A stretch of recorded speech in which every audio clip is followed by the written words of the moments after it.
And with the pre-race ceremonies now complete, we welcome you to a beautiful, warm, hazy summer day at Burke Lakefront Airport in Cleveland, Ohio, which for the 21st time has been converted from airport to spectacular auto race, a forum, if you will, for the fastest open-wheeled circuit racers in the world, the CART FedEx Championship Series Champ Cars.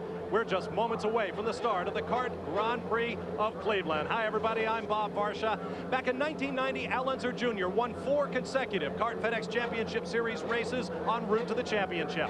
Alex Zanardi matched that feat in 1998 en route to a title of his own. And last week in Toronto, here on CBS, Cristiano D'Amato won his 4th consecutive.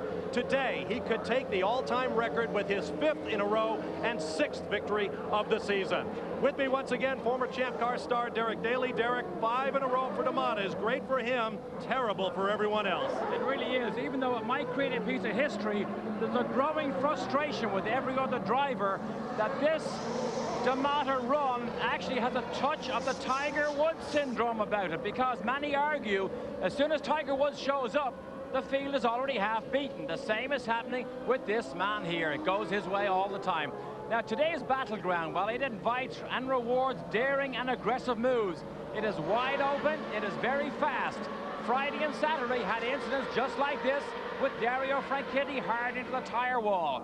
Our chief steward, Wally Dolomite, and you see Dixon go in here, said this track, because it's wide open and fast, makes drivers fearless. Now, so who will the challengers be? Well, on the form of this morning in the warm-up, Paul Tracy in race trim was the fastest man on the racetrack. He will be good and he will be exciting. And his teammate, Michael Andretti, has been on top of his form every session we've run here. In fact, the Team Green teammates are all former winners of this race. But before any driver can challenge anyone, he has to make sure his race doesn't end before it begins. With more on that story, here's Ralph Sheheen.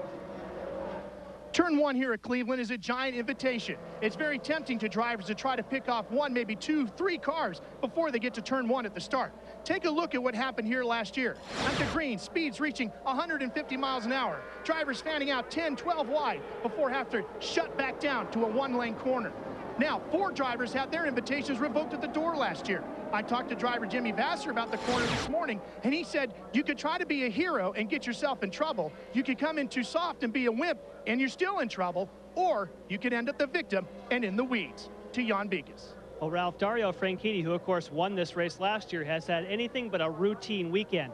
On Friday, he lost an engine, which caused a fire. He had to go to the backup car. You saw him hit the tires in the backup car. The crew got it fixed. Then he lost another engine because of an over-rev. Then this morning, he blows a clutch. When he loses the clutch, he loses not only the engine, but also the gearbox. So the team down here, Team Cool Green, has been extremely busy. And amazingly, through all that, Dario starts 3rd. He won this race last year, starting 14th. Bob? All right, thanks very much, Jan. The cars are on track. We expect the green flag shortly. Here is the way they will line up for today's race. On the pole, Cristiano D'Amato going for his 5th in a row. He'll start alongside Canadian Patrick Carpentier, his best qualifying performance of the year. On row 2, Dario Franchitti, hoping to become only the 2nd back-to-back Cleveland winner in the last decade. He'll start next to Christian Fittipaldi.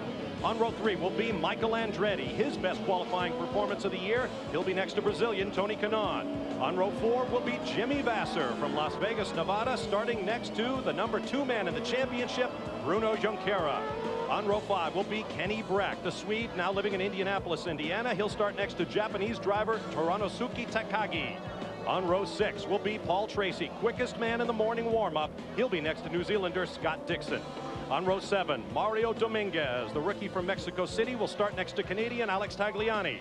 On row 8, Townsend Bell, the leader in the Rookie of the Year championship, but a man on probation this weekend. Following the events of last weekend in Toronto, Michel Jourdain will be at his elbow. And on the 9th and final row, the teammates. From Fernandez Racing, Adrian Fernandez, the only owner-driver in the series, and Shinji Nakano. There's a look at the runway that makes up much of this 2.1-mile racing circuit. Here's a look at our race analysis.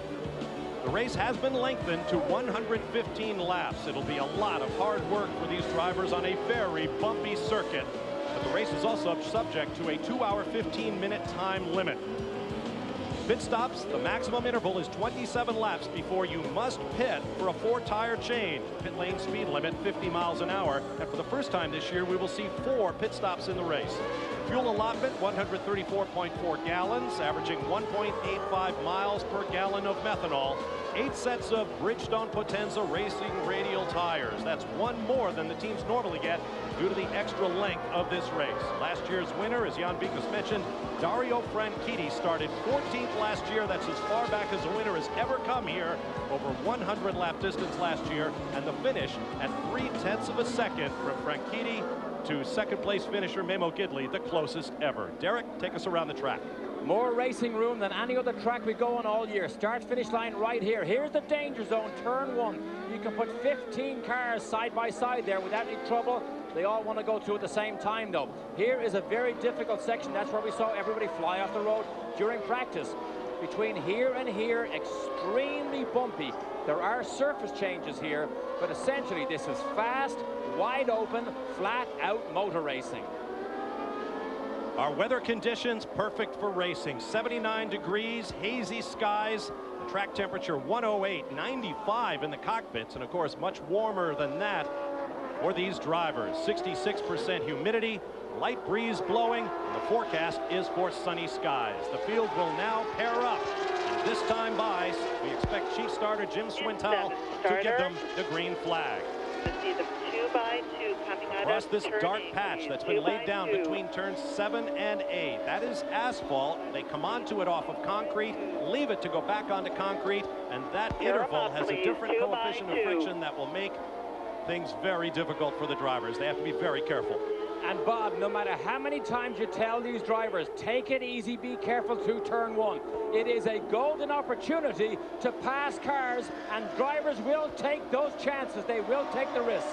A long front straight. They'll get a long look at the green flag as they come off 2x2 across the front. D'Amata and Carpentier.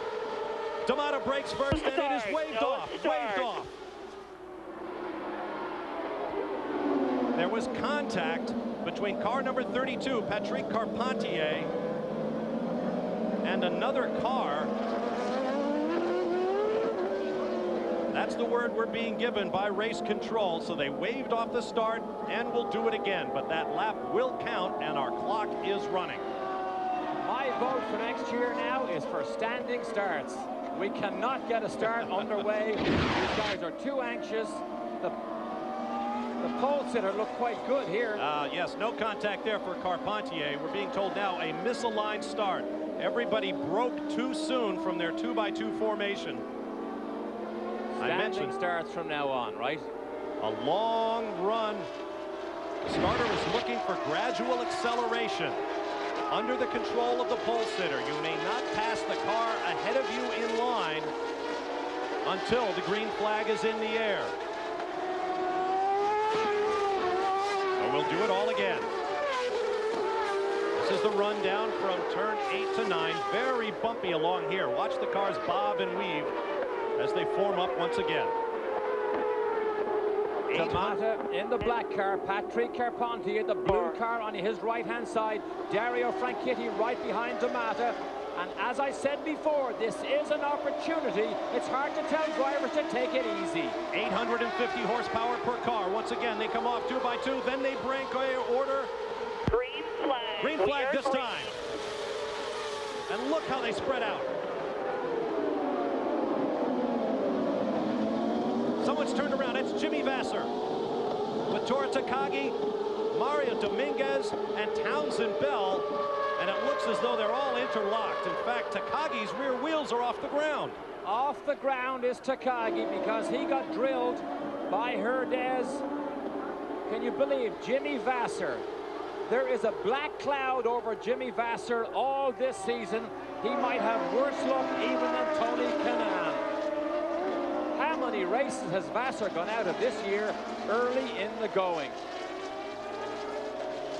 Bobby Rahal's hometown event 20 years ago, since Rahal came here and won, and Townsend Bell, who was on probation, who probably would have been scared to make a daring move on anybody, Doesn't even get the chance to. Now we'll have to get a comment from race control here. They did have the option of flowing the red flag here, in my estimation, and sending everyone to backup cars for a full restart. Instead, we have gone full course yellow, and these drivers are out. Okay, Jimmy Vasser was the innocent bystander, minding his own business down on the inside, and he gets tagged right there by Tora Takagi. And what happens then is the cars that were behind him literally all had to come to a standstill.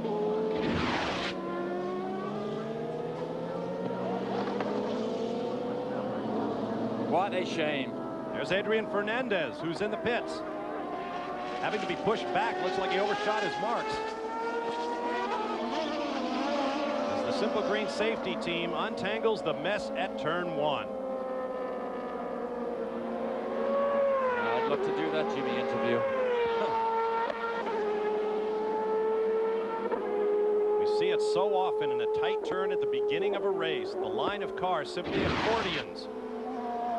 Here it is here again. There's Jimmy Vasser right in the middle there. He gets drop kicked by Tora Takagi right there. And then 1, 2 have nowhere to go.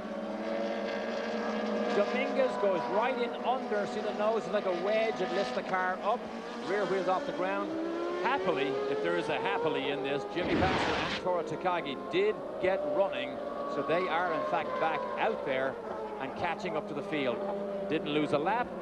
And they started, where was Jimmy? Jimmy started 7th. He's now at the back of the grid. And Takagi, who wasn't bad either in the top 10, he is now on the back of the field. Skycam view. Okay, so everything looks good. This is D'Amata right here, clearly in the lead. Jimmy Vasser is right here. Jimmy's going to move down to the right side to protect his line. Okay, we're almost in the braking zone. Braking zone about to come up. Here's Tora Takagi, I believe, right here. Brake zone, brake zone, brake zone, brake zone. Jimmy is here. Watch this, watch this. Tora has nowhere to go. Boom, there's the contact, drops him around. And look at this. Townsend, Bell, and Dominguez have nowhere to go. That is a freeway-style accident where when the accident happened, they all went into your Ralph. Jimmy Vasser is in. They're going to change tires. No major changes to the car, and he is away. So Jimmy Vasser, who has had lap 1 incidents 3 times this year at Chicago, Monterey, Mexico, and Cleveland, is back on his way. Jan Beekes. And problems for Tora Takagi and Walker Racing. They're trying to change the whole nose box, but they lost one of the bits, one of the Allen wrenches that helps them take that out with an impact. They've now gone to a backup. It's taking much longer than expected. Normally you can do this in about 15 or 20 seconds. Right now it's 35 seconds and counting. And if in fact this was caused by Takagi, I guess he's getting his own penalty here on pit road. And in fact, John, he's not going to get a penalty if he can get out and get round to the back of the grid, because he was at the back anyway before he came in for this nose stop. Oh, you know what? They believe they can't fix it in time. They're going to send him out without a nose to join the back of the field and then come back in again. What is hanging off the front of that? Is that the antenna? I believe that may be the antenna right there, hanging out of the front nose cone of Tora Takagi's car. Now Jimmy Vasser gets an opportunity to do a Zanardi. Wasn't here, he came from the back. Yep. And he was brilliant. And of course, Vasser, one of his closest friends. Here's the start. On board with Alex Tagliani. Oh, Tag, I believe, hit Scott Dixon. Yes, he did. That was the reason for the first wave off. Not Carpentier, but Tagliani got into the back of Scott Dixon. And that was a no start. They went around again. I don't see any damage on Takagi's front wing, so he got away with that. Once again, the field comes around. This will be the complete lap 4. Running order is D'Amata, Franchitti, Carpentier, Michael Andretti, Tony Kanaan, Christian Fittipaldi, Paul Tracy, Bruno Junqueira, Kenny Brack, and Alex Tagliani, the top 10. Then Scott Dixon, Michel Jourdain, Adrian Fernandez, Shinji Nakano, followed by Vasser, Takagi, Dominguez. Well, Dominguez and Bell are now out of the race. Ralph? Well, Jimmy Vasser is back in again for more fresh Bridgestone Potenza tires and some more fuel. So we'll get a chance here to talk to Mark Johnson, the Director of Operations, and find out maybe they just wanted a different set. I don't think they're going to save themselves a pit stop by doing this. pit window would normally open at lap 7, even though we've been under caution. Slow speed, using less fuel. Let's get a look from Scott Dixon's onboard camera, the tangle at turn 1. Now you see it all. He was lucky that he actually was able to turn left. There was enough room on the left side for Scott Dixon to miss all that. No matter how careful you tell the drivers to be, if they see an opportunity, they want to try to do it. Look at Dominguez, absolutely furious. Well, the field heads down into the turn. Everybody's on the gas. Everyone wants to be the last to brake, but it's basically the first car in the queue that decides when everyone starts braking. And if everybody is just a little late, you all wind up trying to occupy the same space. And this isn't easy to go down there at 150 miles an hour and all make it through a one small apex. If it was easy, we wouldn't see the type of incidents that we regularly see here. Now we expect the green this time by Ralph Sheheen. Can't.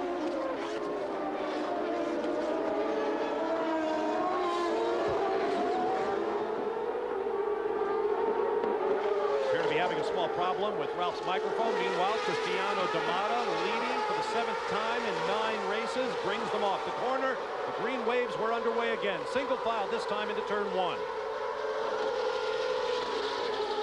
And keep your eye on Michael Andretti. Left of your screen, blue and white Motorola car. He was very good all weekend long here. He believed the wide open spaces here will reward his aggressive late braking style.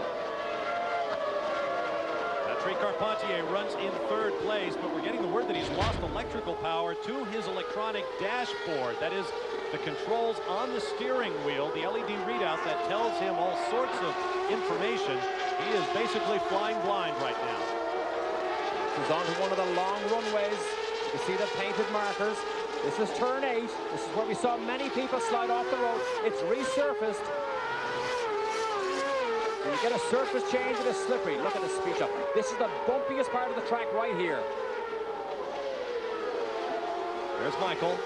Tony Kanaan, followed by Christian Fittipaldi. There's D'Amata, followed by Dario Franchitti, last year's winner, and Patrick Carpentier. Tony Kanaan chasing Michael Andretti. Tony has an injury to his elbow. On board now with Tony. Yeah, the doctors put an electrical stimulation module on his arm that he wore for most of the day today because it gave him so much trouble. He said he did it, Bob, in a spin where his elbow hit something in the cockpit and he doesn't even know. He wasn't sure actually what it was. It was his right arm, his shifting arm. Mo Nunn and Ian Watt were in conversation, deep conversation after the warm-up this morning because this car was such a handful.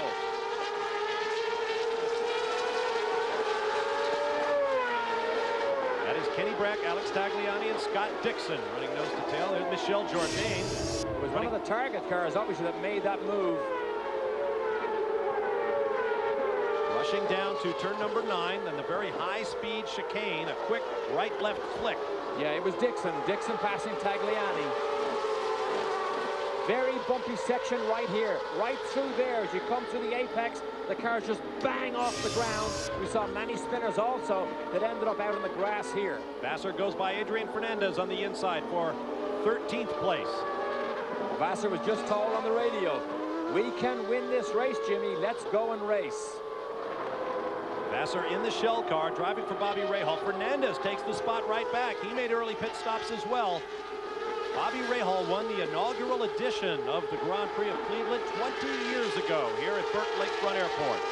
Well, that's very strange. Jimmy's not going to win the race if he can't hold off Adrian Fernandez.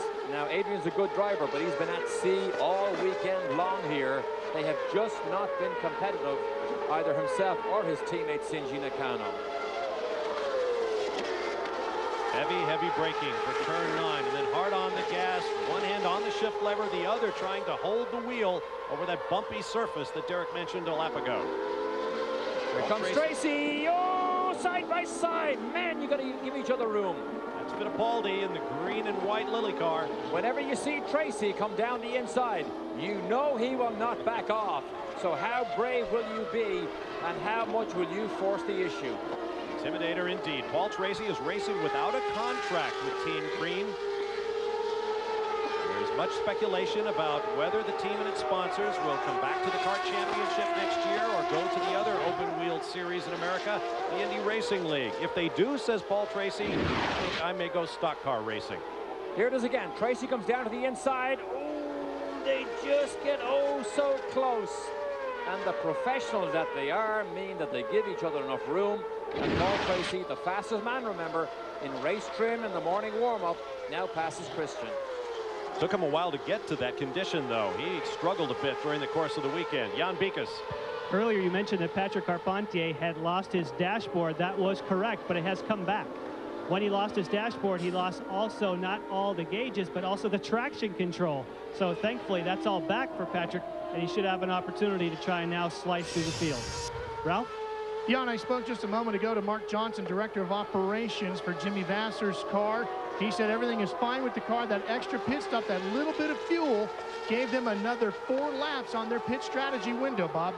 There is Jimmy Vasser. Back around Adrian Fernandez again for 13th place. A moment ago, we saw Paul Tracy picking up a spot. Tracy has gained 5 positions in the last 9 laps. He currently runs 6th behind Tony Kanaan. Paul Tracy did not have a good qualifying session. When he put new tires on, as you watch Jimmy Vasser here go through the very bumpy section, watch from behind here. See the way they go up and down, undulations, severe bumps, long bumps, everything down that back straight. But Tracy, we mentioned him, he did not have a good qualifying session. On new tires, he could not go faster. He was actually slower. Jimmy now making progress. Jimmy is now 14th, up behind his teammate, Michel Jourdain. Here's a difficult section here, Bob, because when you come up here, this is so fast, believe it or not, you cannot see across down to the apex. This section here is not too bumpy. This is bad here. Now look at his hands. Watch the kickback. See the kickback on our camera and our steering. These bumps are so severe on the road, it actually kicks the steering out of the hand of the drivers. And that makes it physically more and more difficult to do these long races. And this race is longer than normal. You can see how much shifting they do, how much steering with just the left hand.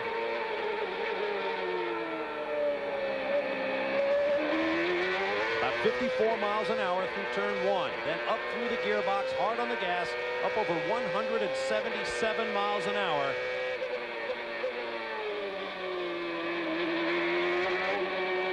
Cross over the runways. This is one of the taxiways. The main runways are either side, I believe. This is the end of the main runway right here. Big crown on the road. Big crown right here. You've got to drive up over the top of it.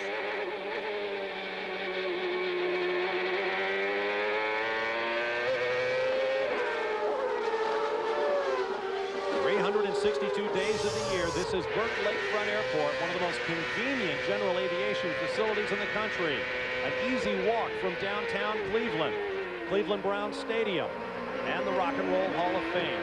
One weekend a year, it is closed from Friday morning at 6 a.m. until Sunday evening, as soon as all the barricades can be cleared away. It is a racetrack.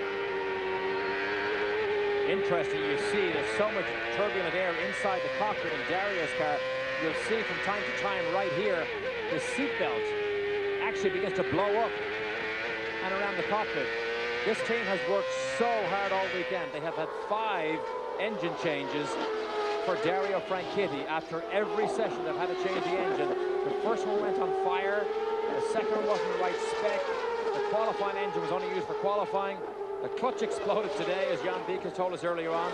But there's been more engine changes than this than there has been in 2 or 3 races. It'll all be worth it, though, if they could pick up a win. And Dario is close to a win. He's not quite there. Last time he did it was here last year. He's knocking on the door, but he hasn't quite been able to get up to Cristiano Damata yet, who incidentally is 2 seconds in the lead. There's a look at Bruno Junqueira being chased by his teammate Scott Dixon and Kenny Brack, the Target Chip Ganassi racing cars, 3 in a row.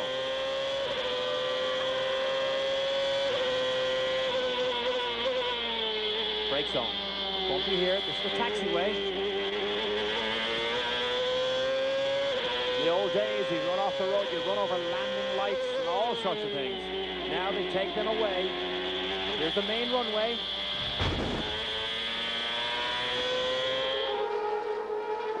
There once again, the target cars running 8, 9, and 10. Their car owner, Chip Ganassi, last won here in 1999 with Juan Pablo Montoya, who's now in Formula One. And Chip Ganassi was once part of the race won by the largest margin of victory. Back in 1984, Chip was second, Danny Sullivan was first, 2 laps ahead of him. We'll be back in just a moment. Welcome back. There's a look from high above Burke Lakefront Airport on the shores of Lake Erie here in Cleveland, Ohio. Bob Varsha, along with Derek Daly, Ralph Shaheen, and Jan Beekes. Glad to have you with us for the Kart Grand Prix of Cleveland. Round 9 of the Kart FedEx Championship Series. There are 6 through 10 behind race leader Cristiano Damata, who seeks his 5th consecutive victory, new series record. On Paul Tracy, you see him close in here. You mentioned earlier, Bob, what he may do next year. A little birdie told me Kyle Petty flew in here on Thursday, landed his plane, and asked, where is Paul Tracy's motorhome? Went and had a little chat with our Paul. Can you imagine him in a stock car? You say he came Thursday or Friday? He came on Thursday. He would have to. Friday, yes. He couldn't get back out. Tracy runs 6th behind Tony Kanaan, just ahead of Christian Fittipaldi. There's Kanaan to the left of your screen. He's changed helmets again this weekend. Last weekend in Toronto, Canada, he wore a special split paint job. One his normal blue and red, the other half honoring the return to North America of Alex Zanardi, who waved both the green and checkered flags over the Grand Prix of Toronto. We expect to see Alex back later this year.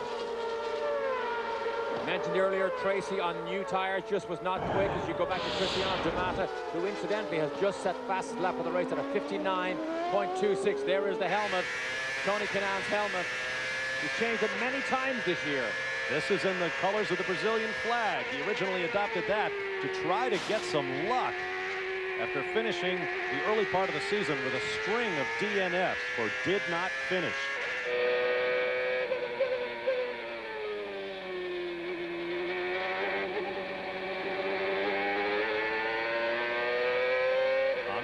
Kanaan looking out through his visor.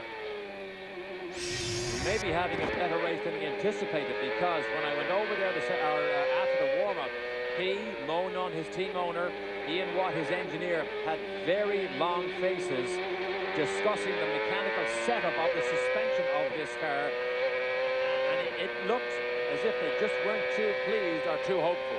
But here's what inquiring minds want to know. Whose socks is he wearing? There is the question, because he has many unusual pairs these days. Including one, I believe, that belonged to this man, Cristiano Damata.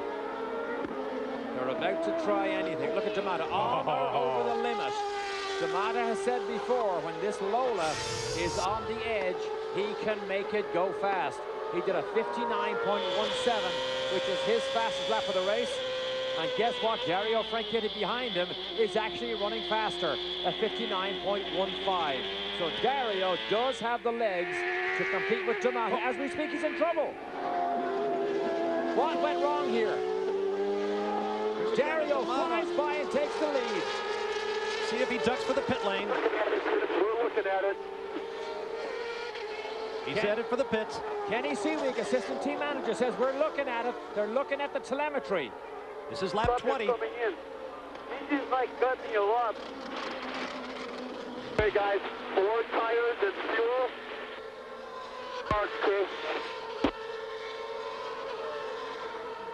Ralph Shaheen is there.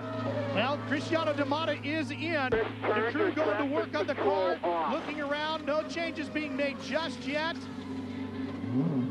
They fuel him, tires, and away. We'll see if we can get word if they suspect any other problems. On lap 21, well inside the mandatory fuel window, which ends at lap 27. Yeah, but he's okay. It just means he's out of sequence because everybody has to make 4 stops. He is still well within the 4-stop window. Once you go past lap 7, you can make it on 4 stops. So he's still okay, but he is out of sequence now. The team told him to turn his electronic traction control off.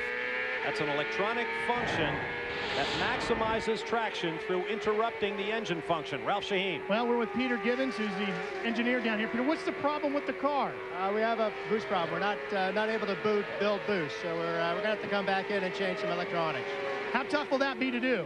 Not tough, but it's going to cost us a couple laps. So. All right, so they're waiting for Cristiano to come back around. That's what they're going to have to do, Bob. Would that be the pop-off valve, which is electronically run? Although they can't mess with that. That's issued by the series. Oh, and now it's smoke. over. It's over. The record is gone. 5 in a row. The record stands at 4. Nice and clear the box. Cut the car off. We'll change what we can. And the frustration felt by every driver in the paddock is now relieved because D'Amata is done for the day, and Dario Franchitti now leads from Carpentier and Michael Andretti. We have a whole new fight. The Newman Haas team will go to work. D'Amata has been the standard bearer for the Toyota kart engine program for several years now. His first podium came here at Cleveland 2 seasons ago when he finished 3rd behind Roberto Moreno and Kenny Brack. And for a racing driver, you rely on so many variables: a car, tire, suspension, setup, engine, gearboxes, and then you depend on everybody to do his job absolutely perfectly. There are so many variables. These long win streaks are very difficult to accomplish. Ralph? Well, Derek, in a great move from the folks here at the Kart FedEx Championship Series, they're letting our cameraman Rick Rice right over the wall alongside of the car. And on the driver's left, just alongside of Cristiano D'Amata, Rick can show you where the black boxes are, where the crew is working on the brain. Up just to the left side of the driver, just in front of the radiators, you can see the crewman working on these 4 electronic black boxes down here as they try to figure out if there's a problem with the brains of the car. The rest of the crew working deeper inside the engine, checking things out, trying to see if there is anything that gives them any indication of what this problem can be as we take the racing fans right into the engine bay. Look how tight the working conditions are in there and how complicated the structure of the driveline. Okay, here's the problem, though. An electrical problem will not get rid of this blue smoke. Just watch the blue smoke. When you begin to burn oil like this, that is an ominous sign that says that engine, there it is right there, that engine, I doubt if they get it fixed electrically, I doubt that's going to go much further. Well, we talked about Al Unser Jr. and Alex Zanardi's streaks of 4 in a row when they went for 5. Here's the pass as Cristiano D'Amata slowed and Dario Franchitti moved into the race lead. D'Amata's out of the car. Ralph Shaheen. Cristiano D'Amata crawls right over the wall. He's talking to the Toyota engineers right now about potential problems to the car, what might have been the situation as this tremendous streak comes to an end. We're going to wait for him to get his helmet off, the Hans device, and we'll crawl up under here and see if we can get an interview with the points leader. The Get Well Randy is Randy Hipscher, who is in the transportation department at Newman Haas. He is at home and sick this weekend. Randy, we want to see you back here, and you got good wishes here from Cristiano. Last DNF for Cristiano D'Amata came last fall in the Monterey Peninsula of California at Mazda Raceway Laguna Seca. So there is your new race leader, Dario Franchitti, trying to become the first back-to-back winner of this race since Alex Zanardi back in '97 and '98. And he only has less than a second of a lead over Patrick Carpentier. Now, we just said about 4 or 5 laps ago that Franchitti looked as if he had the speed to battle it out with D'Amata because he had done a faster lap than D'Amata, so he looks good. But I tell you what, he is not dropping Patrick Carpentier. He is not at all. The Canadian in the Forsyth car, Reynard with Ford power just behind this Lola with Honda motivation. The order is Franchitti, Carpentier, Michael Andretti 3rd, but 5 seconds behind this battle. Then Tony Kanaan, Paul Tracy, Christian Fittipaldi, Bruno Junqueira, Scott Dixon, Kenny Brack, and Alex Tagliani. I mentioned the streaks earlier. Al Unser Jr.'s drive for 5 ended when he finished 3rd at Mid-Ohio in 1990. That's a track we'll be going to on CBS this year. Alex Zanardi's bid for his 5th in a row, a 3rd place at Michigan in 1998. Don't take your eyes too far away from this man, Michael Andretti. He just did a 58.9 seconds. Right now, Michael is the fastest man on the track, catching Dario and catching Carpentier. Ralph? Well, we're with Cristiano D'Amata. Cristiano, do you know what was wrong with the engine? No, we still cannot find. At the beginning, we thought it was something electrical. Change a couple of things. Went out again. It was still the same problem. It's funny noise inside it too. So we have to go back to TRD and open the engine, see what's wrong. You've been walking around here so strong, so confident each race weekend, and now a bit of a blip in the screen. How do you deal with this now? Well, of course, I wish I was still able to be running out there, but car is running strong everywhere, and it's just a matter of next race is going to come, and we're going to be running strong again, so it's no big deal. But it must be a bitter pill indeed for Cristiano D'Amata. His points lead coming into today's race, 50 points. He cannot score today. He could fail to score in the next race and still be the points leader. Paul Tracy pitted. It looked routine. Here comes the rest of the field on their mandatory stop, led by Dario Franchitti. And first and second, we're going to watch closely because Carpentier, if you saw him peel off, he's right back here. This is where the race now takes over. Oh, there goes Carpentier. Where is Dario? Where is Dario? Dario's to the left. Oh, he just squeezes out in front of him. Track position is so vital. That was a critical time for Dario to get out of there. And once they cross the line, just beyond the last occupied pit, they are good to go. Back up to racing speeds, and they split Jimmy Vasser, who stayed on track. Yikes. Now, do you remember, Jimmy is out of sequence because of the early stops. But on cold tires, what will Dario be like compared to Patrick Carpentier in the player's car? Light blue car right here. Patrick Carpentier chasing the leader. Well, the leader, when it all shuffles out. There's a look at the pit summary. Franchitti came in first, exited first. Second and second for Carpentier. Michael Andretti lost a spot. Tony Kanaan lost 3 spots. Paul Tracy, 9. We're getting word Scott Dixon is out of his car. Uh-oh, looks like a terrible... Oh, his onboard camera is flapping around atop the roll hoop.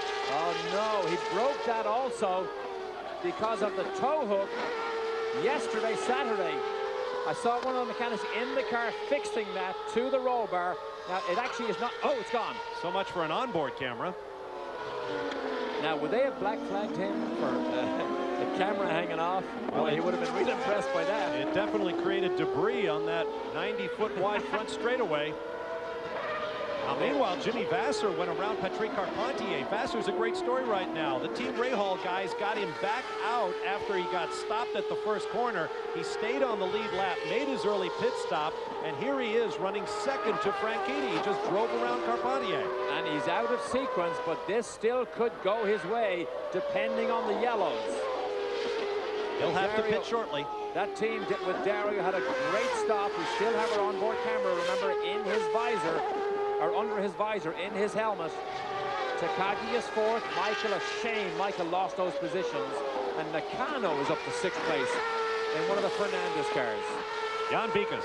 Well, you saw the pit stop of the 2 leaders, and we know that Patrick Carpentier did not get by Dario, but you certainly saw that the gap closed.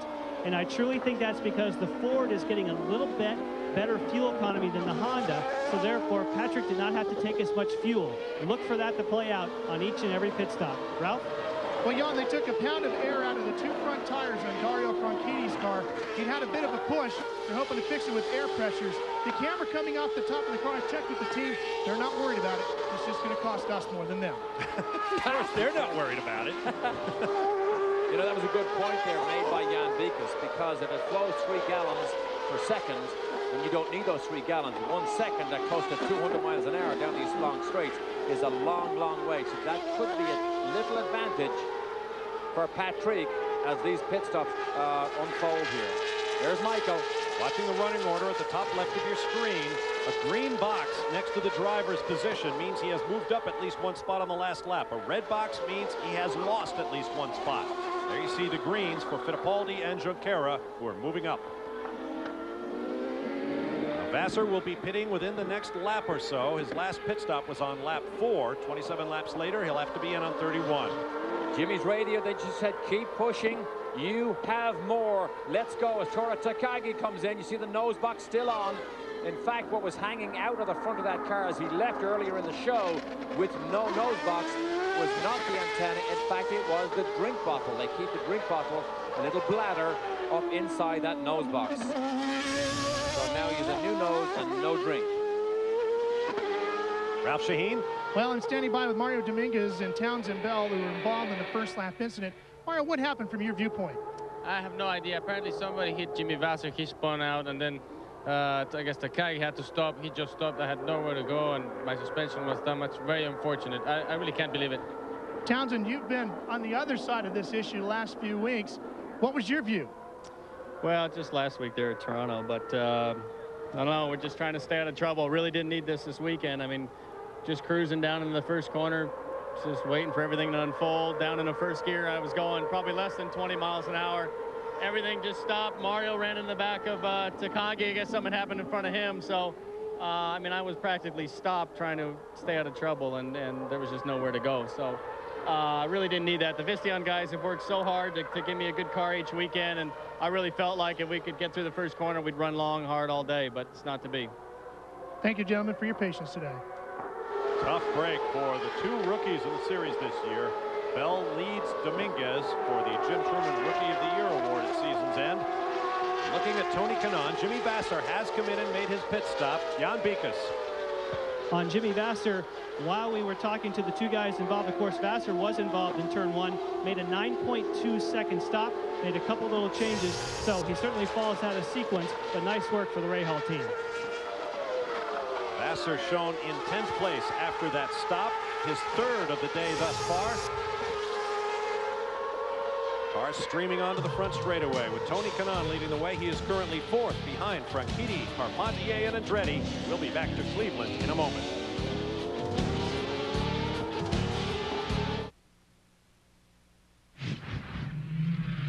The Toyota Spotlight. Here's Jan Beekes. With Cleveland being one of the bumpiest racetracks on the circuit, certainly the key to going fast is tuning your shock absorbers. Now, this is a shock absorber dynamometer, meaning that you can actually run the shock through its paces, both high and low speed. It tells you if the shock is working properly, and it tells you what the valving is, or what the engineer has specified. Now, if you look at the chart that you get from the shock dyno, the black line would be what the engineer had requested, the red line would be what the shock is actually doing. By making changes on any one of the four adjustments, you can bring it into line. Now, shock absorber tuning is not an exact science, so therefore, these teams will have as many as 5 sets of shocks, all set up differently that they can try on any one car. Here at the Ganassi team, they have 68 individual shock absorbers at over $2,000 a piece. That's typical Ganassi extravagance. Of course, doesn't everybody? Shock dynamometer. I'm sure you've got one in your game room at home. Yeah, but you need shocks here. I mean, the shock absorbers help keep the rubber on the road, keep the tires in contact. What a great look from our Honda Skycam. Our thanks to Honda. Skycam flying high above Burke Lakefront Airport, giving us some great pictures. There is Dario Franchitti, who's led 3 other races this year. 1 lap in the season opener in Monterrey, Mexico. 7 laps in Motegi, Japan on the oval. And then 67 laps from pole position at Chicago Motor Speedway, where he was absolutely bulletproof until the pit stops. When they couldn't get the work done quickly enough, he lost positions and wound up finishing on the podium, but not as the winner. Hasn't won since this race 1 year ago. This is where he went off. Top of our show, we showed you that. Right there, going through turn 8 as we look back for Tony Kanaan, who's doing a good job here. Things are going well for Tony. You know, Shinji Nakano hung on very, very well at one stage to Tony Kanaan. He's dropped back now after the pit stop shuffle, but that's Christian Fittipaldi right behind him, then Junqueira and Paul Tracy. Scott Dixon is done for the day. Ralph Sheheen is with him. Well, Scott Dixon's target number 44 is out. You can see the broken drive shaft right there. Scott, what happened to the car? It was just basically when we came in for the pit stop. You know, we took the tires and gas, but when we took off, we put in gear and dropped the clutch and didn't go nowhere. Could this have something to do with how bumpy the circuit is? Could that wear the parts out? You know, it does, but you know, it could be lots of different things. You know, it could be how it was manufactured, or you know, even how I put it into gear. So we'll have to look at the data and see what happens. Scott Dixon done for the day. in my opinion, they just didn't have enough shocks for that car. Interesting, he refers to it as gas. Of course, these cars do not run on gasoline. They run on methanol, a non-petroleum-based renewable fuel derived from wood products, if I'm not mistaken. There's Tagliani chasing Kenny Brack. We anticipated that maybe Kenny Brack would move a little bit further up the grid when this race started. In qualifying, he had a lap going that was almost as quick as D'Amato. Would have put him on the front row before he flew off the road into the boondocks. But Kenny's a little bit quiet here as we watch Alex Tagliani. That DNF for Scott Dixon, by the way, his first since moving over to the Target Chip Ganassi racing operation this year. He was coming into this weekend off 6 straight top 10 finishes. Bit of traffic here on the front straight, flashing across the start-finish line. And you see Tracy came out of line, wants to show Bruno Junqueira his nose, wants to try and pressurize him. Remember what Wally Dolomac says, this is so wide open, it makes drivers fearless. Wally Dolomac, our chief steward, of course, who presides over many discussions, and there were many after Toronto last week, wasn't there? Oh, yes, there were. Yes, there were. Townsend Bell was parked. Several collisions on the racetrack. Dario Franchitti, who's currently leading, was very unhappy with the race organization after he was dropped a spot for allegedly getting all 4 wheels up over a curb, shortcutting the course. The officials did not have visual backup on videotape at the time, so the decision stood. Later on, the right piece of videotape was discovered, and in fact, it proved that Dario had been unfairly treated, and Wally Dallenbach, to his credit, in the drivers' meeting, got up and said exactly that. He also said that today, if we get lap traffic, as we see right here, the leader, Dario Franchitti, coming up to lap Adrian Fernandez, they're going to give him 2 laps. And this brings up another situation involving the officials. The drivers were told, after they complained that slower cars were not being moved out of the way of the race leaders, you will not be allowed to stay out in front of the leader and hold up the train. So Adrian Fernandez in the Tecate car there in green and orange is being told the leader is behind you, get out of the way or the black flag awaits you. And in fairness, in Cleveland, it's easier to move over. You just have to brake a tiny bit earlier. You got plenty of room to move offline to let the leaders go on their way. But what happens is when you are being lapped, you get the blue flag. At every station, the blue flag will be waved. That is a signal you are being passed. There's a faster car behind you. If you ignore those blue flags or that 2 laps, guess what? The next color you see is black. And that means you get an interview. And it's not for television. Right? Right. Patrick Carpentier, we saw him dirt tracking that car, sliding it sideways through the corners. This is between turns 7 and 8. Onto the asphalt, back onto the concrete. It's a great run here for Patrick Carpentier. He was spectacular yesterday in the dying minutes of qualifying when he put a lap in to put himself on the front of the grid, and there was high fives everywhere for that team. But this is a great run. Remember, this is the Reynard chassis, the unloved Reynard chassis, where everybody else defected and went to the Lola. They stuck with the Reynard, and they are doing a very, very good job today. Jan Bikas has more. Yeah, and he is having a great run, but consider this, Derek. He's going this fast, and the dash problem has returned on occasions. It's intermittent. Occasionally the dash will go out, occasionally the dash will come in. Now, that shouldn't slow you down, but the important factor is when the dash goes away, so does the traction control. So 1 lap he's got traction control, another lap he doesn't. He's in the car playing with the mapping switch to try and get the thing to work. They don't know what to do other than say, hey, play with the map switch and do the best you can. He's doing a great job. Jan, let me ask you a question. Is he suffering radio problems as a result of that electrical problem? I don't believe so, because they said they have good communication. They're telling him which knobs to turn and try and get the dash back. And of course, the most important piece is that traction control. Ralph?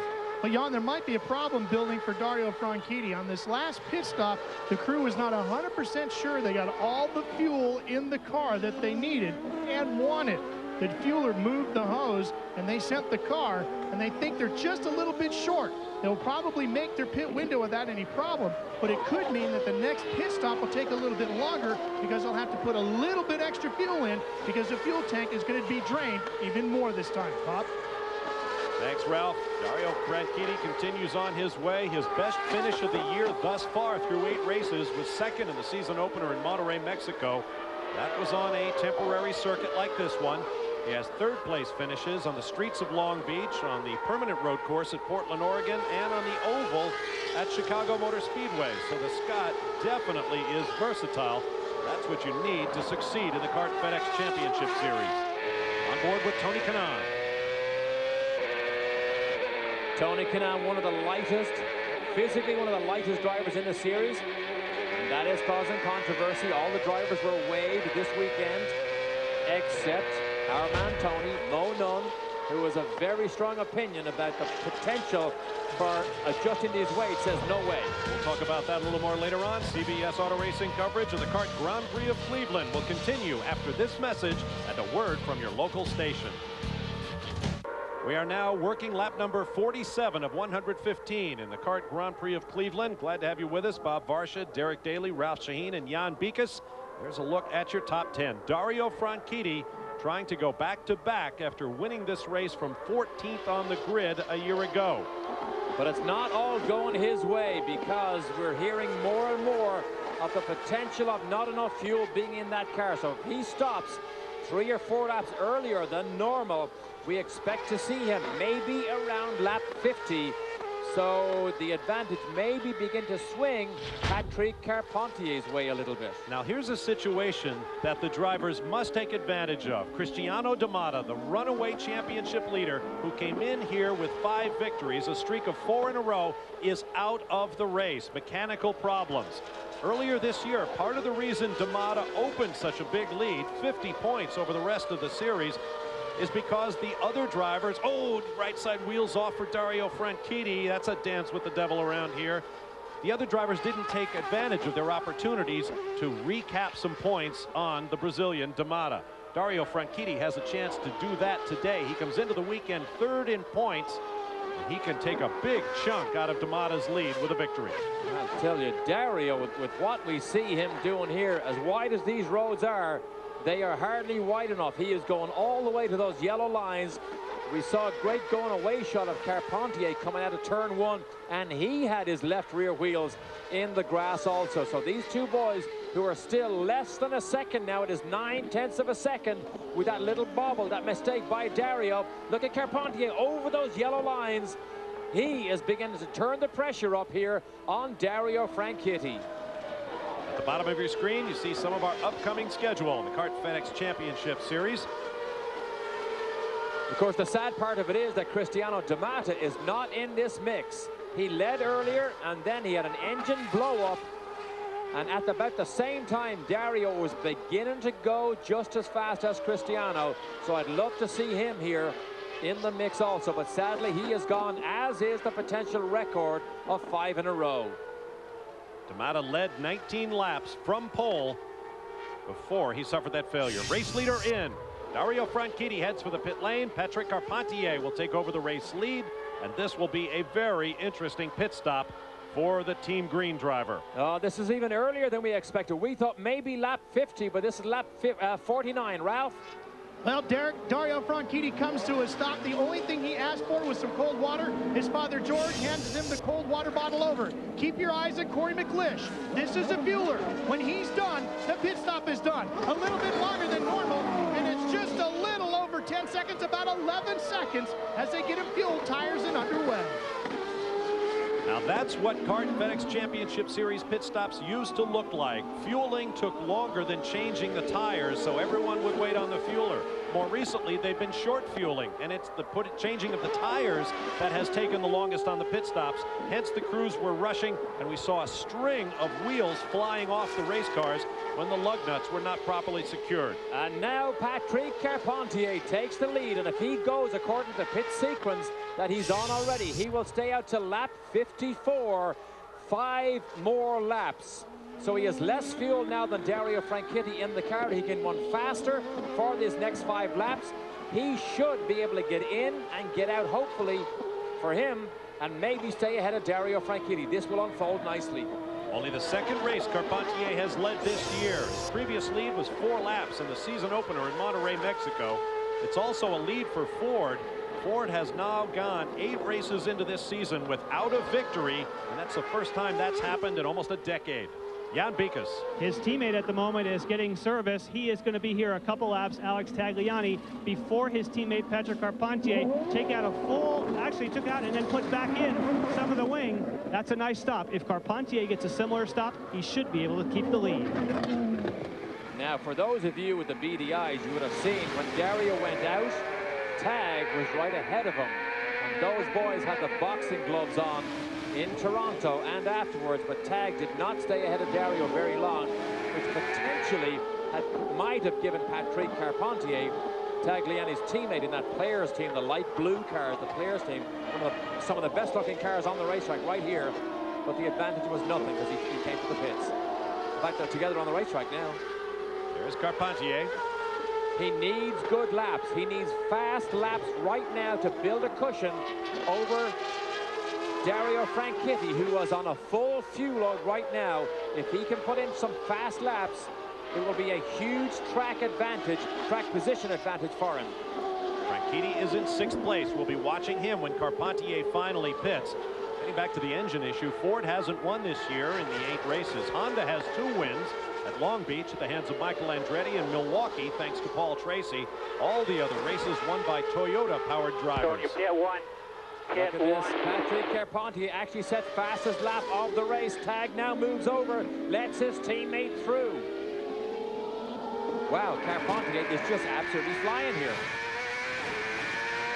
Carpentier came into the FedEx Championship Series as a champion in the top rung of its driver development ladder, the Toyota Atlantic Championship. He was an absolute standout on the road courses, but very inexperienced on the ovals. And lo and behold, when he got into the big champ cars, the opposite was true. He was killer on the ovals and had trouble on the road courses. But he is very, very quick. Christian Fittipaldi pits. His teammate, Cristiano Damata, is out of the race, so he is the lone remaining representative of the Newman Haas team. In the top 6 before this pit stop. Now, it takes everybody to cycle all the way through to see who has the advantage. Jimmy, we saw him lead earlier, but he is out of sequence. And the crew are still on the radio saying, Jimmy, keep pushing, dig deeper, we need more, you can win this. Racing for Bobby Rahal, who won here at Cleveland 20 years ago in the inaugural edition of the CART Grand Prix of Cleveland. Back then, Jimmy Prescott and Clay Filson were on Bobby's team, and they are still with Team Rahal. Jan Bikus. Just when you're talking about the pass of Patrick Carpentier on his teammate, I think that's a good representation of what happens with a car that's light on fuel versus a car that's heavy on fuel. So every lap that Patrick Carpentier has stayed out on the racetrack, that's the kind of distance he can make on Dario Franchitti. The team is set up. They expect him here on pit road any second. And that's when the lead will also unfold as Paul Tracy makes his pit stop. Paul Tracy, who was running in the top 5 before he made this stop. Here comes Patrick. Michel Jourdain has also stopped. We'll be looking for Dario Franchitti. Limiter all the way down here. Look for Dave. This needs to be good. Wants to stop right under his hand. Right under whoever his hand. Dave That's is, good. I hope he sees him, Jan. Hold the wheel straight. They're just hoping for Go a ahead, routine reset stop. your fuel. You hear him talking through the motions. No changes, don't go yet. Whoa, that was a close one. 10.3 seconds, but I think that should be good enough. Well, we'll see. Where is Franchitti on the racetrack? That is the whole key. Dario is coming down the back straight. There he is right there. There is Dario coming through turns 9 and 10. Just about to flash across the start-finish line. Left to your screen, Patrick is now down to almost to turn 1. There's Dario turning into 1. And I believe this, yes it is, clear lead. Now he probably has 6 or 7 seconds of a lead over Dario Franchitti. The advantage he gained by running 5 or 6 laps on a light fuel load. So Dario right here, we see him, had a very costly first stop. Although he got into the lead, he didn't have enough fuel. That can still unfold though as we go on here. You saw red squares next to the relative positions of Michael Andretti and Tony Kanaan. That's because they too pitted while we were looking for Dario Franchitti and waiting for Patrick Carpentier to get back on track. Okay, now we have a fight on our hands. Can Dario now, on about the same fuel load, maybe a little bit lighter for Dario, can he now close up? They're about 5 or 6 laps separated on sequence. They still have to do 2 more stops apiece. If he's lighter, it's not much because he made that long stop for fuel. But track position is so vital. When you are ahead of somebody on the track, as they say everywhere, catching somebody is one thing, making the pass is another, and Michael is not letting these boys go. He's only 10 seconds behind first and second. So Michael and Tony Kanaan both got good stops. As you watch Andretti, the winningest driver in the series, 42 victories, the most recent coming on the streets of Long Beach, California earlier this season. Lots of speculation about what Michael Andretti might do in the years to come. His age matches his car number, 39. Spoke to Tony Cotman, who is the crew chief on this car, and to my surprise, he said they're still using Reynard type setups on Michael Andretti's cars. You look back, there is Paul Tracy, who's side by side with Tony. Side by side, that was Kenny Brack, who was passed and then passed him back again. Oh, see the kick back at the steering again? That's a very difficult turn 8. And then the bumps, again, they just beat you physically. It's like punches to your back and to your shoulders, to your arms, every time you plow over the top of these big, heavy bumps. Hard work. Ralph Shaheen. Well, we're down here with the crew. Let's see if we can find out what the story is with Dario Franchitti's car. Do you think you guys have enough fuel now to be able to battle it out for the win here? Yeah, well, I mean, we got enough fuel. What we're doing is it's just a typical mind game. They short-filled that one. We short-filled the first one. So, I mean, we're going to try to short-fill probably the next one, and hopefully they'll take a full load, and then we're both short-fill the last one. Whoever's on top is going to get this thing, you know. The guys have really struggled hard with the car this work and worked their butts off, but right now we're right where we want to be. Jan Bikus? Well, he talks about the fact that they short-filled. We were standing right there. They did not short-fill Patrick Carpentier. He took all the fuel. I think that they're just hopeful that that was the case, so they can obviously have that much more incentive to catch him. Great point. That is the point. They think they short-fill him. They didn't. From what we can tell, they didn't. And if they did, it will unfold. But right now, Patrick Carpentier has the track advantage on the racetrack. He's ahead, and that is a big advantage.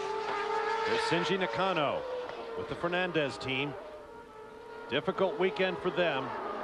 Very slow in practice. They said the cars were almost undrivable. They were scratching their heads, didn't know what to do.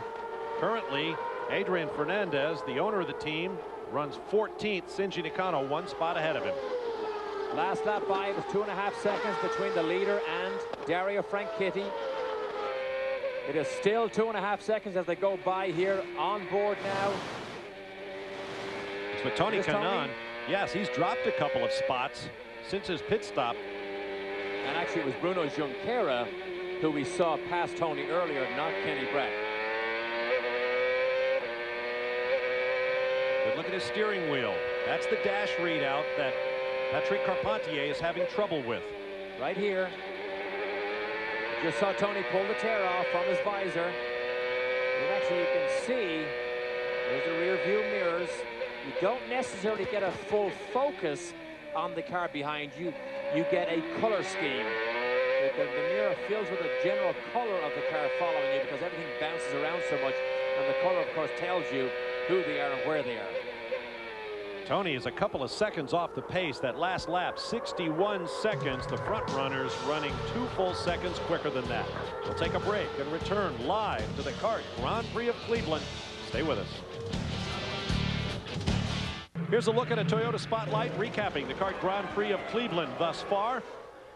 The first attempt at starting the race with Cristiano Damata on pole was waved off. The second one went green, and all heck broke loose as 4 cars came together accordion style. That's Jimmy Vasser getting spun around.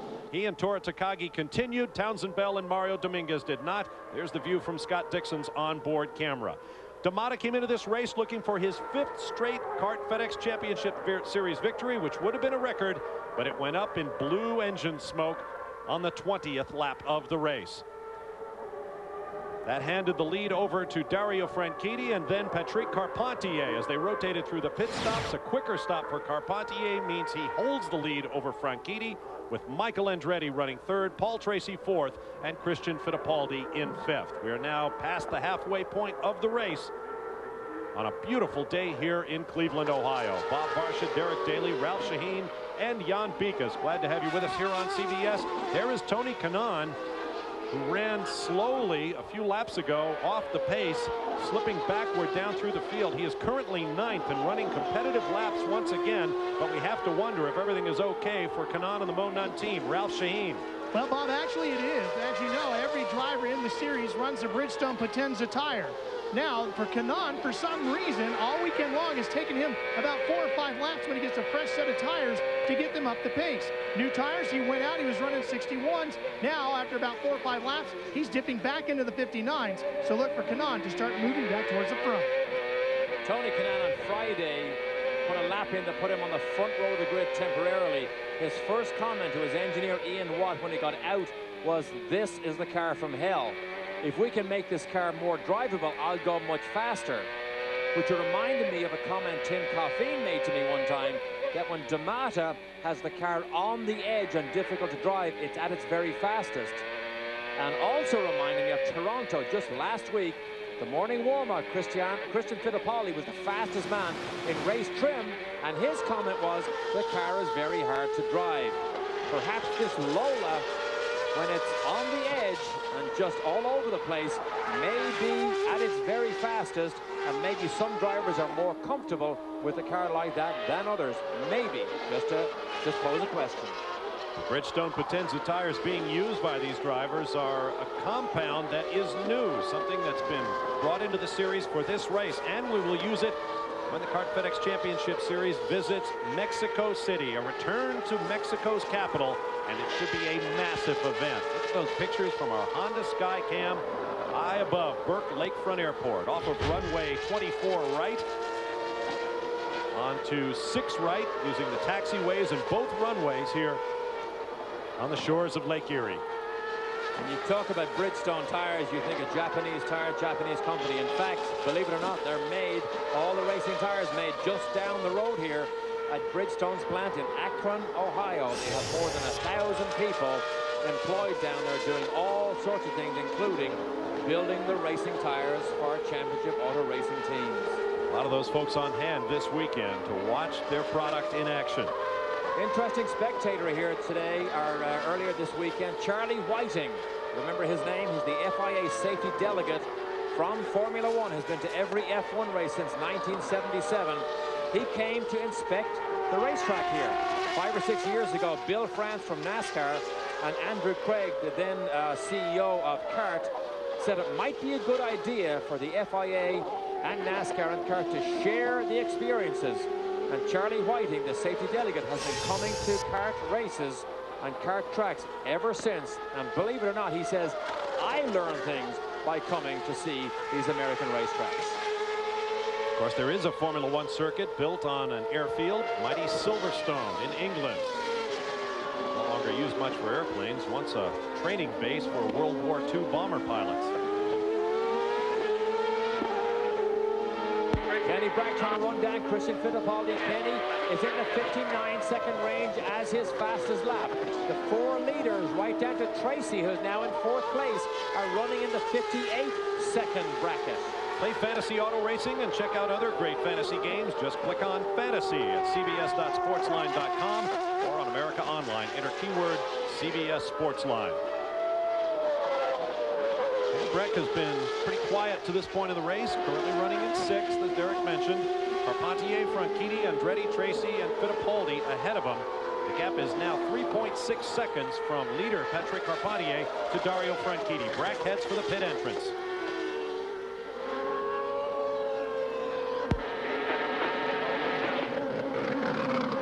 Four-time winner in the series last year. All of those wins on oval tracks. It's so refreshing when you stick that visor up. You get nice, cool, fresh air suddenly into your helmet. All looks normal so far for Kenny. He's in the low 59-second range. Good stop, good stop. The leaders are in the high 58, so he's only about a 10th or 2 off the pace of the leaders. pit lane. Long right-hand turn and comes up almost on the racing line at turn 1. But on this very flat racing surface, the oncoming drivers at racing speeds get a good long look at a driver exiting the pit lane. There is Patrick Carpentier, his 6th start at Cleveland. Previous best finish, 5th place back in the year 2000. He was 7th in 99, 9th in 98. And will those 5 laps that he was able to stay out on the racetrack with a light fuel load and able to pull an advantage over Dario Franchitti as this race unfolds, will that be the decisive advantage he needs to beat Dario and to win this race? And if it is, Bob, it's very much the type of thing that Michael Schumacher does so many times with the Ferrari Formula One team. Jan Bikus. Oh, you're talking about Patrick Carpentier. I found it interesting that Kenny Breck got out just barely in front as Dario Franchitti makes his way on pit road. We're starting to see some new strategies. People coming out of the line to try something different to try and keep up the pace on Franchitti. Now we'll see if, in fact, Patrick Carpentier might even be able to try down and run down Kenny Breck. Franchitti coming into a stop. What? Oh, Franchitti is climbing out of the car. I wonder if the crew was in no hurry whatsoever. And as soon as the Scot came to a stop, out came the steering wheel. Ralph Shaheen. Well, for the 6th time this weekend, this crew's going to have to make an engine change. Not all of them have been due to engines letting go. This one will be. They weren't scheduled to pit until lap 76, but the Honda engine expired for Dario Franchitti. He is so frustrated, had this one ready to go, and now he is done for the day. We'll get a word with him after he talks to his crew. How disappointing. You saw Bert Kramer there, director of sponsorship for Brandon Williams, actually retired director of sponsorship, who can't stay away from the racetrack. But what a disappointment for Dario Franchitti, which now allows Michael Andretti, his teammate, to be the challenger to Patrick Carpentier. There is Carpentier. Dario Franchitti gets all the development pieces for the Honda engines, and sometimes you run a very edgy piece of equipment, and that may be what has risen up and bitten the Scot this weekend. That'll be a sigh of relief for D'Amata. CBS Auto Racing coverage of the CART Grand Prix of Cleveland will continue after this message and a word from your local station. Welcome back to Cleveland, Ohio. A beautiful view of downtown, including the home of the NFL Cleveland Browns. But the interest this weekend is over at Burke Lakefront Airport, where the CART FedEx Championship Series Grand Prix of Cleveland is taking place. Pit stops going on. Ralph Shaheen. Well, Paul Tracy is in. The biggest question for Paul was, how was the crew going to do? This one a little bit slower, about 12 seconds. The last one was 8 seconds. His first stop, they lost 2 spots. Crew coming around for him. Paul Tracy heads back out on track. We'll take a brief hello. I'm Bob Varsha, along with Derek Daly, Ralph Shaheen, Jan Bikus in the pit lane. Our top story thus far, Series Championship leader Cristiano D'Amata looking for his 5th consecutive victory. Did not get it after 19 laps. He suffered a mechanical problem. The next man to take over the lead, Dario Franchitti, looking for a victory this year to match the one he won here at Cleveland a year ago. Mechanical problems, he was done. Patrick Carpentier is in control of the race, Derek. He is in control, and Dario was running almost as fast as Cristiano when he went out, when Cristiano went out. But now it's up to Michael Andretti, Dario's teammate, and Paul Tracy, who was running in the top 3 before this last round of pit stops. And I think Paul is going to begin to creep up here. He and Michael now go into full court press against the players' car with Carpentier. Patrick Carpentier has but 1 victory in his career. Paul Tracy and Michael Andretti have about 70 between them. Here's our Bridgestone race summary. The 3 leaders we told you about. 2 lead changes. Fastest lap time thus far set by Paul Tracy back on lap 72. 2 cautions, including 1 for the very first attempt to start this race. And 5 cars are now officially out of the race. Our race leader is in the pits, Jan Bikus. Right under Dave's hand. Okay, hold the wheel. For a routine stop. Put on the brake. Tell him to hold on the brakes, because that's the only way you can get the wheels tight. Dave, get ready. Watch Dave. Oh, they didn't take on the fuel this time. Nice job, you guys. That was 8.2 seconds. Watch your speed. That one was a short fill. Watch your speed. All the way down there. And Dario Franchitti's crew, of course, all these crews monitor what the other race crews are doing. Suspected this might be the strategy of the Players Forsyth team. Get Carpentier in, short fuel him. In other words, not give him a full load of fuel, because at the rate these cars burn fuel, they don't need it to get to their next mandatory pit stop. Of course, a shorter stop, you get back on track sooner with a lighter race car that could be quicker. Quick look at Michael Andretti. Here comes Adrian Fernandez into the pits from 13th. The key now is, when will Michael stop? Last time was on lap 54, which means he can go to lap 81. He can go 6 more laps. Now he has the chance. Michael has the chance to run on a lighter fuel load if he can run 5 or 6 more laps. Oh, he doesn't. Decides not to. Jan Beekes? Yes, he is in, and they're going to just try and do a similar thing to what we saw with the leader. No, but they wait for fuel a little bit longer. Well, not much. That was 8.74, so maybe he took just a fraction of a gallon more of methanol. Okay, now where is Patrick Carpentier? That's the key. There he is, left side. Okay, so his easy lead again. He had sufficient cushion to keep the lead. Now Michael has to chase him down. Both cars have a full load of fuel. Both cars have fresh tires. Can Michael now take the fight to Patrick Carpentier? Ralph Shaheen. We're with a very dejected Dario Franchitti. Dario, I know you do a lot of development work for Honda. Was that one of the situations? Was this one of those engines pushing the limit? I think everybody's always pushing their engines to the limit, and Honda, just the same. We're trying to, push and find everything we can, but the engine is no different to anybody else is running this weekend. I don't know, it's been one of those weekends. We've really been, we've had a lot of problems with it. And it just let go up until that point. It was running really well, and things were looking pretty good. Are these problems even related? Don't know yet. I'll leave that to the Honda guys to come and tell me that. But just very disappointing, and especially with Cristiano having the problem. I thought this is the time we can start catching some points up, but it wasn't to be. You can tell just how dejected Dario Franchitti is, and it's one of those things, Derek, we talked about earlier. D'Amata is relieved because his main pursuers in the championship are not taking advantage of their opportunities. Well, imagine that. Things go his way again, even when he's not out on the racetrack.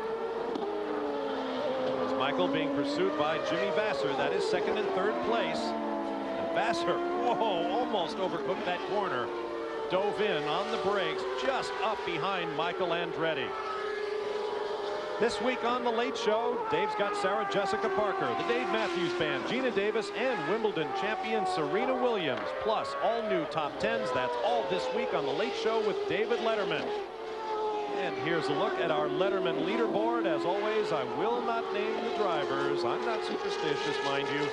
But there's how the drivers for the team co-owned by Bobby Rahal and David Letterman are doing. And one of those drivers is headed for the pit lane. And he was out of sequence. That's why we see him pit about 2 or 3 laps behind the leaders. But Vasser goes up and down this pit lane at the leaderboard because he's out of sequence. He needs a good, solid stop here. Ralph?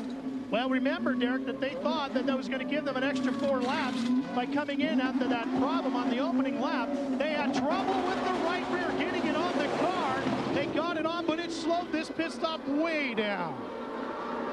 They took that opportunity to get a little more fuel in. The fuel flows at 3 gallons per second as you look at Bobby Rahal, or Bobby's back, watching his man exit the pit lane, checking where he resumes his place in the running order. 20th anniversary of his victory in the inaugural running of the CART Grand Prix of Cleveland. And his other driver, Danica Patrick, I believe, finished 7th in the Barber Dodge Series yesterday. So that's her 2nd race under Bobby Rahal's guidance. Good job for Danica Patrick. You may see her in a champ car in the not too distant future. Michael Andretti flashing across start finish. And Paul Tracy not too far behind him. Checking on the fastest laps of these 2 cars, Paul Tracy, believe it or not, has set fastest lap of the race. He is the only man in the mid 58-second range. He is almost 0.2 of a second faster than Michael, and they are both running faster than Patrick Carpentier. So Team Green is after the players' team. Senshi Nakano hitting from 11th place. the rev limiter or the traction control, or both, as he exits the pit lane here. And Nakano came in 12th place. There's Paul Tracy. Now the difference, depending on the length of the racetrack, can be as much as 0.7 of a second in lap time, depending on how much fuel you have in the car. So that explains why these teams are so careful about how much fuel they put into the vehicle. Oh, talk about being careful here. Remember, Jimmy's just after a pit stop. Tires may not be up to temperature here, but we saw a close call there with Kanaan side by side, almost wheel to wheel, and Jimmy makes out ahead of him. And that is for position. Vasser 8th, Kanaan 9th. Tony needs a finish also. He has led races this year. This is a very good one-car team run by Mo Nunn, the Pioneer team. Of course, Pioneer has... Oh, he missed it. He missed the brake zone. Missed the brake zone, trying to close up on Jimmy Vasser. And loses about 3 or 4 seconds. Pioneer very visible this weekend here in Cleveland. They have brought Leonard Skinner here for the concert, which will take place right after the race here. But Tony, we were on board with you. You can't hide what you just did. Locks the brakes, and of course, look at all the escape road he has down here. Go anywhere he wants. Tony, Tony, Tony. We're watching over your shoulder, buddy. Fatigue-induced, perhaps. Working lap number 82 on a warm summer day. 8th place is the best Tony Kanaan has done this year. That's him to the left of your screen. At Portland and Chicago. One of the most likable men in the pit lane. Never without a smile on his face. Everyone would love to see him do well, but it just hasn't come for him this year. Absolutely. One of the great personalities is Tony Kanaan. Meanwhile, Jourdain and Tora Takagi begin to fight over the apex of turn 1. That Look was at the position. room you have. Takagi goes down the inside. It takes 10th. Derek Walker's car, sponsored by Denso. This is the Reynard again, ahead of Michel Jourdain, who has completed more laps this season than any other driver, led the championship for a while, and just he's gone off the boil, Bob, hasn't he? Just struggled the last couple of races, just can't quite put it all together. He has Formula One experience. Denso, by the way, is a spark plug that came into the series as a sponsor by virtue of the company's relationship with Toyota. Once more back on board with Tony Kanaan. Ralph Shaheen has more on him. Well, Bob Varsha, as you know, Tony Kanaan and Cristiano D'Amato lived together back in Florida, and they, Tony says, I'm going to do everything Christian does, and I'm going to figure out what's going on with this guy. He's been playing his favorite video game, Medal of Honor. He's been drinking his milk, doing all that, and he figured out the key to Cristiano's speed, and he thinks it was some lucky socks. He's wearing them today. There's some cycling socks with little blue sharks on them. Took them right out of the drawer. Problem is, it obviously took Cristiano maybe out of the race today, but Cristiano has a secret weapon buried in another drawer that he says are even faster socks. Woody Woodpecker. I wonder if Cristiano D'Amato is going to have something to say to Tony Kanaan about snitching his shark socks. Meanwhile, Tony has his work cut out for him here now to run down Jimmy. It's been a hard day's work for Tony Kanaan. He has that elbow injury. He'll tell you it's no problem. It was enough for the doctors to put that little stimulator on it. Keep the swelling down.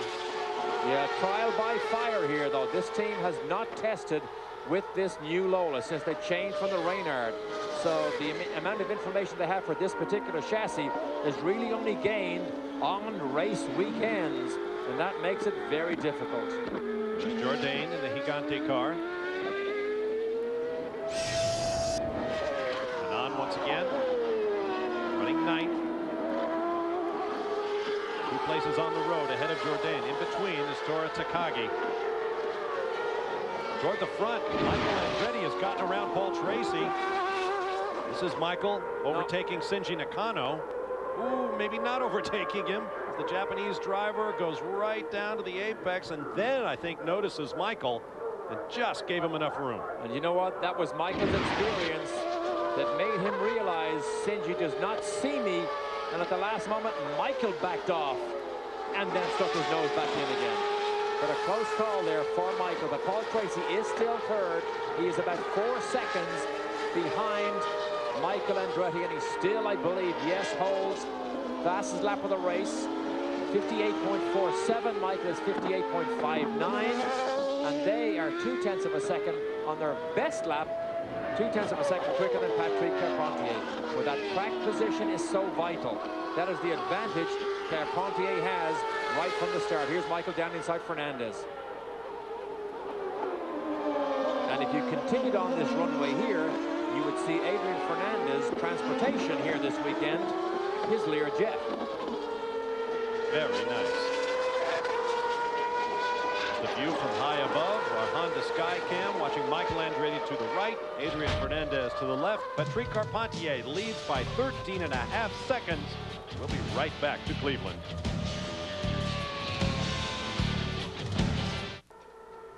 Welcome back to Burke Lakefront Airport, home for the 21st year to the CART Grand Prix of Cleveland. There's the view from our Honda Skycam high above Burke Lakefront Airport. Tonight on 60 Minutes, Thomas Kinkade is an artist who sold more canvases than Rembrandt, Gauguin, Monet, Manet, Renoir, and Van Gogh combined.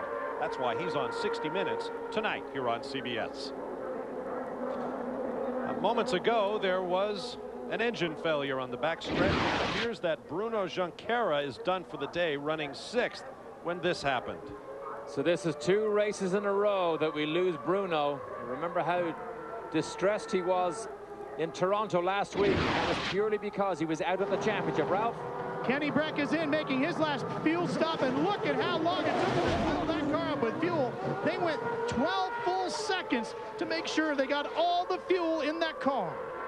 And the key lap number was 88. If you stop at lap 88, you can make it all the way to the end on your last fuel stop. So that is the magic number everybody is striving for. And all the leaders are now well within that window. Once again, Cristiano Damata by 50 points. The FedEx Championship leader came into this race looking for his 5th straight win. His race lasted just 19 laps before the car let him down.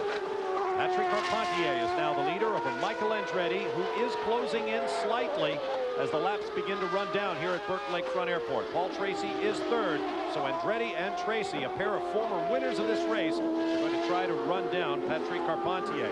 As for Bruno Junqueira... Oh, look at this. What is this? What is going on there? Problems for Brack. He is all over the place on this back straight.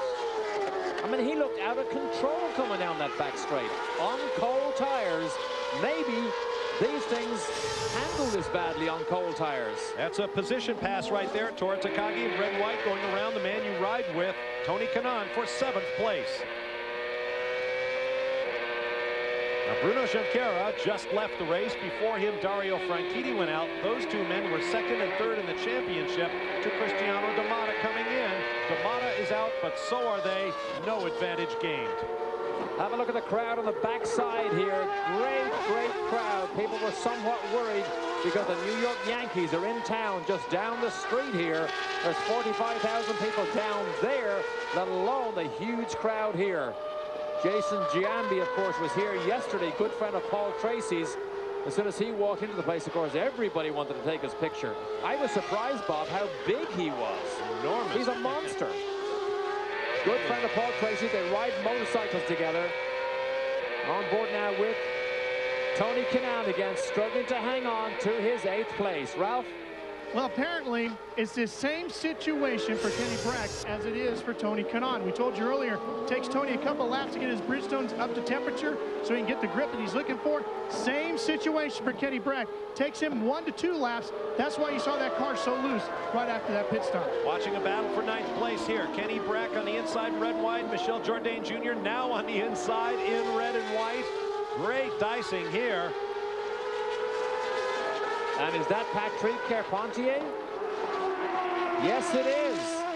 Yes, it is. So the boys who are mixing it up in their own personal battle still have to be careful to not get in the way of Patrick Carpentier. There is a certain level of respect you have to give the leaders. You have to give him the road he needs. Jourdain took advantage of the situation and takes 9th place from Brack. There's Carpentier. And this is his day so far as Adrian Fernandez peels off. It certainly hasn't been his day or his weekend. They have struggled mightily with the setup of this car. Don Halliday, who is a partner in this team, very experienced. There he is right there. He calls all the shots from an engineering standpoint. He's a partner also.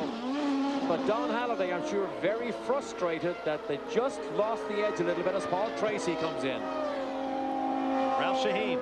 Paul Tracy makes his way into his pit box, comes to a stop. Now remember, the first pit stop of the day, Paul felt like it cost him 2 positions. He gets the wheel straight, tires are on. Watch the fueler.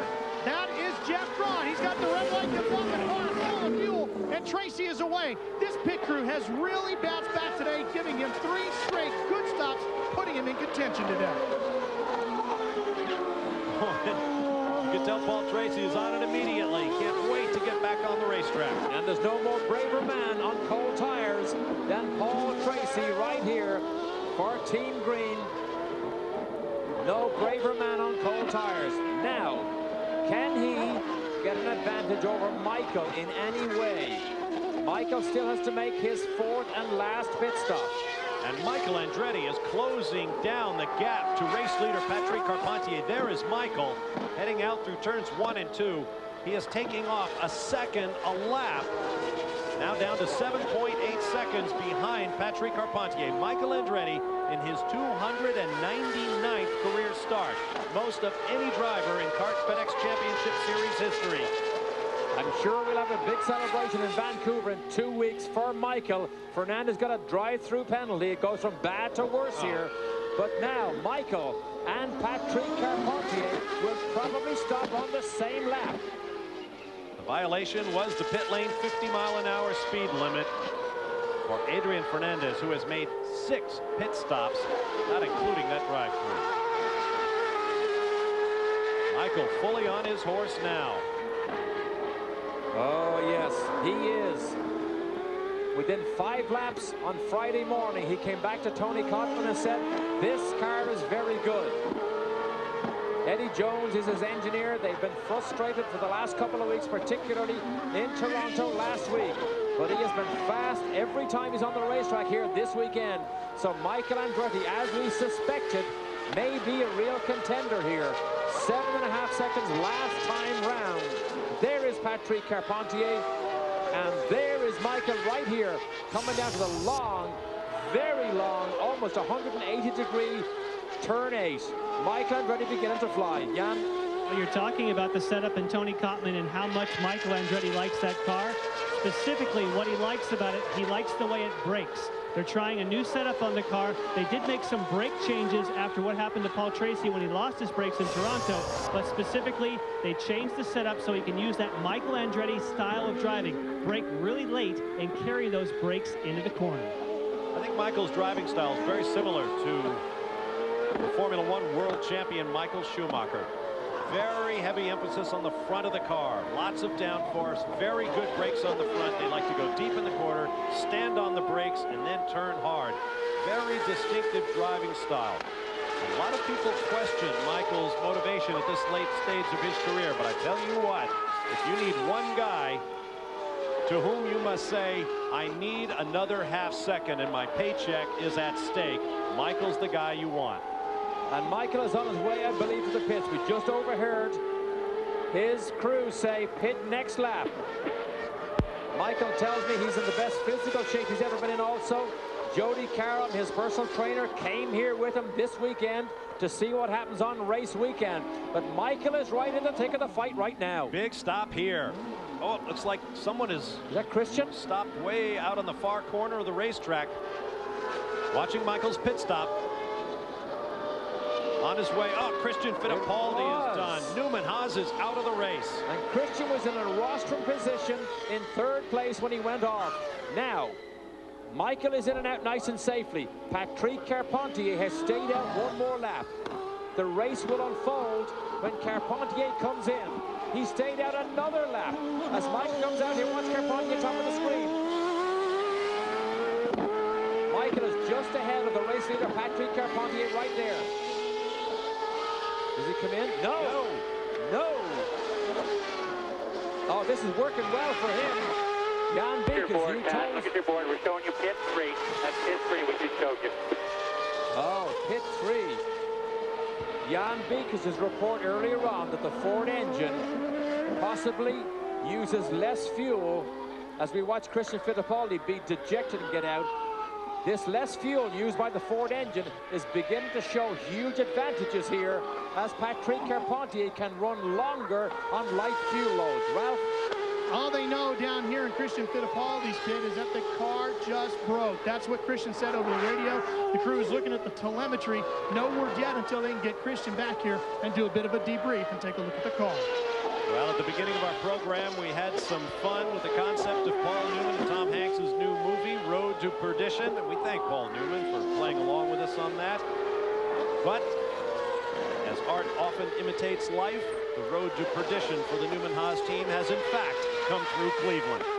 Yes, it has. We're showing you pit 2 this time. That was pit 2. Pit 2 for Carpentier. Remember the famous incident in Mexico earlier this year when he missed his pit board, missed his radio signals, and failed to come in and run out of fuel. But every lap he does now on a light fuel load, he is gaining over Michael Andretti.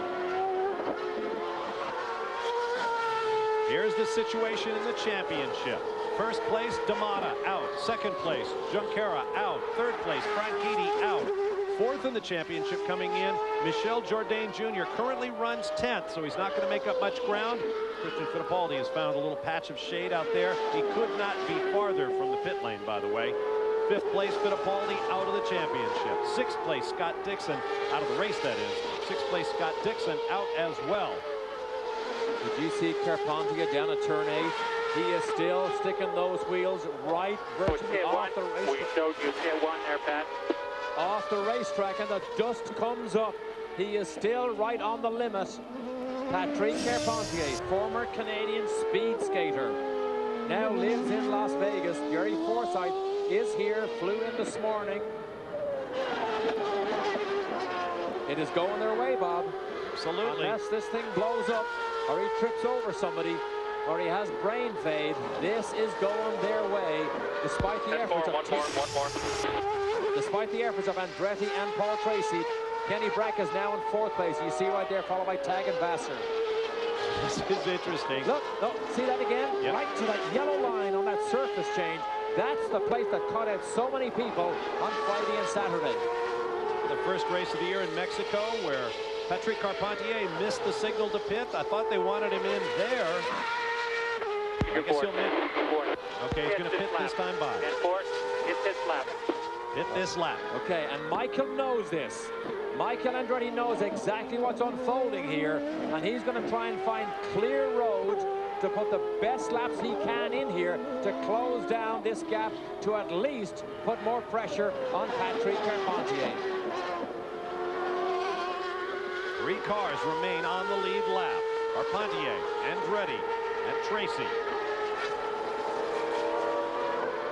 Now Carpentier just turned his fastest lap of the race, that last orbit. See how those turns, 5, 6, 7, and 8, basically all taken as one long Hit this arc. lap, Pat. Okay. Hit this lap. Come on, Pat. So the race leader will be in. Patrick. The horn says the pit is busy. Jan Beekes awaits the race leader. And you cannot believe the pressure on this crew when you know your man's in the lead, and all you have to do is a routine stop. You tell them to hold the wheel straight and keep the brakes on. That way they can tighten. They shouldn't need much fuel. 7.15 seconds. That is awesome. Well, Okay, now where is Michael? The key is now Michael Andretti. How close can he get as Carpentier makes his way down to the 50-mile-an-hour speed limit to get out through turn 1? That may have been a knockout punch right there. A 7-second pit stop. That was huge. Whoa! He threads his way through some of the slower cars. Michael Andretti is on the front straight. He crosses the start-finish stripe. Let them go. Let the tires warm up. He doesn't need to fight it out with these boys here. Miles ahead of Michael. You're a mile ahead of Michael. Yeah, what a great thing to say to a driver. You are miles ahead of Michael. so you can warm the tires up and then get yourself back into the groove. 13 laps remaining for Patrick Carpentier, gunning for his second victory in his Kart FedEx Championship Series career. It would be his first on a road course. A good look at the Canadian. As Derek mentioned, a former speed skater of Olympic quality. Oh, problems. That aerodynamic flugel, as it's called, the left rear of the car, has come loose. That will not help. Aha. It's not going to slow him down that much unless he had contact with somebody. And that may have broken another part of the racing of it. You see it on the left side of the cart, right there. See it right there? See it loose, just hangs down. It might be just a support stay that has come loose. It will not really affect him that badly. But even before that happened, I think Patrick Carpentier put his stamp on this race with sheer speed. This thing has not come to him. Certainly on the second half of the race. The chase by Michael has not really come to anything. Paul Tracy still in third place. The gap Carpentier to Andretti, 13.3 seconds. Hard to see. You may be right about one of the braces coming Yeah, I don't see any black tire marks. Usually there's black witness marks if he had made contact with somebody else. But a good run here from Michael. A good one for Michael, who was so frustrated of late that he has not got himself into a winning position. Hard to believe that he has 19 years in this business. You saw that gap, 13.3 seconds. As Michael crossed the stripe, it is now 11.0 seconds. So Michael Andretti is closing, but there are just 11 laps to go. About 25 miles remaining in this race. Ralph Shaheen. Well, they're watching down here on the monitors in Michael Andretti's pit. Kim Green and the rest of the team keeping an eye on that flugel, as you call it, Bob, but nobody seems to be too panicky about it right now. Right there. The supports usually come down to the floor, and on Michael's car, great pictures here, but there's a support right there for another part of it. I don't see any black tire marks that would suggest another car broke that, and I don't really see Michael dropping off on his speed. The 2 seconds that he gained last time round largely was because Patrick Carpentier was actually getting his cold tires up to temperature, and the gap in fact has now stayed exactly the same. So Patrick Carpentier, driving for Jerry Forsyth, the Players Forsyth team, is in control unless he has brain faith, trips over somebody, or the thing blows up. Here's the best battle on the racetrack right now. Jimmy Vasser and Tony Kanaan for 6th. Tony's been in a fight all afternoon long here. We did mention his injury. In fact, Bud Tice is here. He is actually works for the Buffalo Bills. He is here on behalf of Kart this weekend, and actually has worked on Tony Kanaan to try and get him through this race. In fact, the third car in line behind Tony Kanaan, Toru Takagi, is also in that battle. So 3 cars. Here's Takagi in red and white, battling over 6th, 7th, and 8th. And remember now, before they ever got around the first corner, Takagi and Vasser, it looked like they were done for the day, and now they are safely embroiled in this top 10 battle here. Points go to the top 12 finishers. Ralph Shaheen with more on Michael Andretti.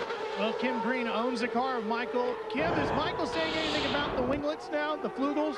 He doesn't know any difference at the present moment. We're just keeping an eye on it. I think he had some contact at some point and has broken something a little bit loose. But his lap times are still consistent. Hopefully we'll hang in there for the next 8 laps and see if we can run down Patrick, but he's running pretty strong, and then we've got to keep ahead of Paul. So hopefully there's a podium for us. Obviously there to help you with the aerodynamic package. Where does the air go from there? Where would he feel any problem? Well, in fact, you'll go faster on the straightaway, which is good. Maybe a little slower in the corner, but those winglets, the full package, do add quite a lot of downforce. So Kim said Michael doesn't know. Obviously, they didn't tell him. Don't worry, the driver, just let him do his job. I'm just driving the race car. We'll check the gap this time by. There's the timing stripe. Oh, and it's extending. 12.1 seconds now. Patrick Carpentier opening his gap over Michael Andretti with 8 laps remaining in the race now. The team Motorola car. He spent so many years with Newman Haas, then moved over to Barry Green to set up alongside Paul Tracy and Dario Franchitti as Tony Kanaan is still. Oh, he lost a position. Tora Takagi got by him, so Kanaan is now 8th. I was going to say, can he finally make his way past Vassar? And in fact, he's hanging on as best he can here. Here's the pass. Takagi in a... Oh, did Tony make a mistake? Oh, Tony. We have her sideways. Very bumpy right through here, see it? He lost momentum. Takagi got by on the run down to turn 1. Tony also spun there in practice. That may be where he got the elbow injury, because when he was trying to wrestle with the steering wheel to control the car, he just banged his elbow off something in the cockpit, and he's had that muscle skin ever since. Wearing Damata's socks and a different paint job on his helmet, looking for luck. There's Tora Takagi. He and Cristiano Damata were invited to test Toyota's brand new Formula One car in France a couple of months ago. Both did, and Damata really impressed the team. In fact, there's a lot of talk that Cristiano Damata may be on some shopping lists of Formula One teams, but he has another year on his contract with Newman Haas Racing. Patrick Carpentier has a solid 12-second gap with 7 laps to go. Make that 6 laps to go in the race. As the leader comes to the stripe, Jan Bikus has more on him. Yes, and with a smiling team owner, Jerry Forsythe. Jerry, close to what looks like maybe a victory, your first since Michigan last year. A lot of people said, you don't want a Reynard, you want a Lola. Now is it looking like you made the right choice? I never said I wanted a Lola. I'm pro Reynard, and I think that the chassis is good, and we more than likely will have that chassis for next year. For Patrick Carpentier, I know your 2 team drivers have been with you a long time. It must be a special day getting his first road course victory. Well, I think Patrick's proved to everyone, and most importantly to himself, that he can drive on the road courses and win. So we're keeping our breath here held for a few more laps. I know this is a great day for you. You're a majority stockholder in CART. Your thoughts on next year and the direction it's going? Well, it's going in the right direction for now, and I'm very optimistic. I think the season next year will be very good for CART, and the future is very bright. All right, watch your man. You're very close to a well-earned victory. Indeed, for Patrick Carpentier, the win would be his first on a road course, and a first on a road course for the Players team since the late Greg Moore won on the streets of Detroit, Michigan back in 1997. On board with Tony Kanaan. This is the brake zone where you had the trouble. There it is. Oh, Tony. Locks up the rear brakes, across the grass, loses momentum, and Tora Takagi says, thank you, Tony, the fight's over. But you know what? You have the room here in Cleveland to make those type of mistakes and get away with them. On a street circuit like we had in Toronto just last week, or in Vancouver in 2 weeks' time coming up, you cannot make mistakes like that. A moment ago, I said there were 3 cars on the lead lap. That was in error. Let me correct it. There are 8 cars on the lead lap. Tony Kanaan, the last of those. There goes Kanaan at the bottom of your screen. 4 laps to go. We've already put Patrick on the number 1 on the rostrum. I hope we haven't put the heebie-jeebies on him, because Michael took another second off, and in fact he's taken another second off on that last lap. The last 2 laps in a row, Michael has taken a second off the lead. It's now down to 10 from 12. See how the gap has come down. That may simply be because Patrick Carpentier is babying the car home. There's Carpentier. The win, if he can earn it, will be the first for a Ford engine since Max Pappas won Laguna Seca last year. Here is Michael, so now he can see Patrick on these long straights. Here is Patrick. Michael now to the left side of our picture is down at the end of the straight, and nothing stirs the fire in the driver's belly more than suddenly seeing the car you chase on the same straight. You judge how fast you go versus how fast he goes. But Michael, there's precious few laps to go. 5 times he was runner-up in the championship.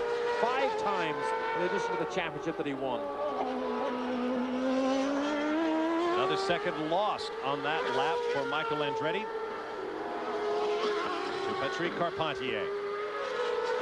What will this mean, do you suppose, Derek, in 2 weeks' time when we journey to Vancouver, British Columbia, the second of the 3 Canadian rounds in the CART FedEx Championship Series for 2002, to have a Canadian driver come in on the strength of a victory.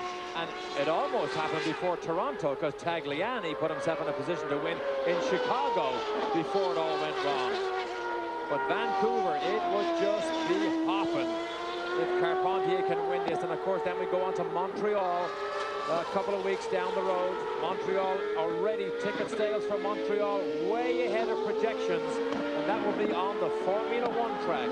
What an interesting comparison that's going to be. That's right, the Circuit Gilles Villeneuve on a beautiful island in the middle of the St. Lawrence River, just across from downtown Montreal. They just told Patrick Carpentier over the radio to stay behind Tony Kanaan for now. He said Michael is no closer, so there is no real pressure from Michael Andretti. White flag next time by. A moment ago, you heard Jerry Forsyth say, "I've always been a Reynard man. I never meant to move to the Lola chassis." Those of you who don't follow Champ Car Racing, the 2 chassis manufacturers, Lola and Reynard, both from England. Reynard was placed in receivership this year. Everyone wondered what will happen to Reynard parts. Will the development stop? Will the chassis be a worthy opponent for the Lola? We're down to 4 Reynard chassis in the series as the white flag waves over Patrick Carpentier. One of them, make that 2 of them in the hands of Jerry Forsyth's team.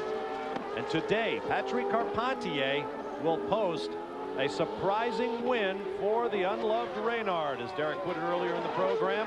The first victory since the Long Beach race when Michael Andretti won in a Reynard before switching to the Lola. And a surprising win only because it was an unloved car. Not a surprising win that its players are Forsyth or Patrick Carpentier or Ford Cosworth, because they have been absolutely on the ball all weekend long here. They have shown the speed. He did it in qualifying when it mattered. He put himself on the front row beside D'Amato. He put himself in a position to challenge, and now here comes the payoff. With great driving and great pit work and strategy, Patrick Carpentier swings onto the start-finish straightaway for the final time, and the checkered flags wave for the second time in his career in his 97th career CART FedEx Championship Series race. Don't you just love to see that type of celebration? Every crew member outside our window here just jumped up and down. I can hear the donuts. I can hear the donuts left side. There it is. Oh, yeah. Invented by Alex Zanardi. Last week in Toronto, Tony Kanaan said, if I win, I'm going to do donuts for Alex. I suspect that's what Patrick Carpentier will tell us. I love to see these teams when they do so much work. I just love to see them paid off with days like today, and he spins on the back straight.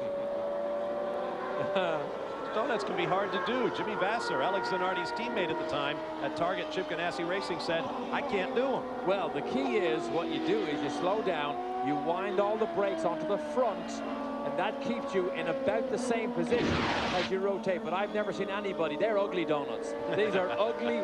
They're not even donuts. That's only that's a donut with a big bite out of it. Look at this big bite getting out of the donut here.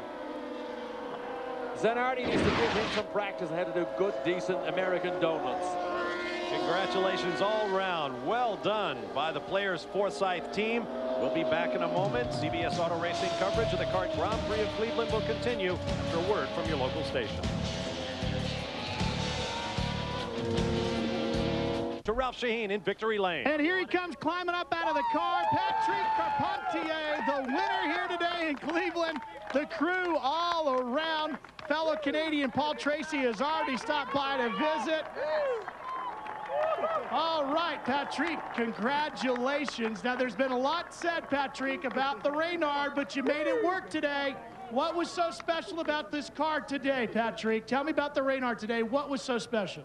Hey, we worked all weekend. We had absolutely no problems, and worked in traction control. Ford Cosworth did a fantastic job, but these guys, they gave me a perfect car, absolutely no problems, and throughout the whole race, and it just ran so well, and it had good grip, and it was just fast. It was fun. You said earlier in the weekend that Ford had done a lot of work with the traction control. You want to tell us what they did?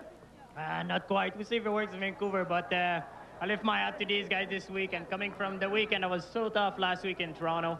Did a good job. And Bridgestone, thank you. And the team players, Foresight, it's fantastic. Thanks, guys. How about this crew on the last pit stop? Tell me about that. Oh, they're fast. They've been really fast the last few days. We just couldn't put it together. And this weekend, we had no problem. Every session went pretty well. And we changed the engine before the race to have the best one and a fresh one, and it worked out. It was good. Hey, and the next race is in Canada. What are you going to say to the Canadian fans getting ready for the next one? I'll see. I'll try to do it again, but it was fantastic. It takes a bit of pressure off. Jan Beekes. Michael Andretti. Michael, the first thing you said to your crew when you got out of the car is, boy, we were lucky. What'd you mean by that? The engine was going south the last couple laps, and Honda just hung in there just long enough. Now, you sound short of breath. Certainly a very hot day today and a longer race than usual. What about the physical effort out there? This is really a physical track, one of the more physical tracks on the schedule, and you know, they lengthened it another 15 laps, so those last 15 laps were long. Well, they were long, not only physically, but long when you're worried about your engine. Ralph?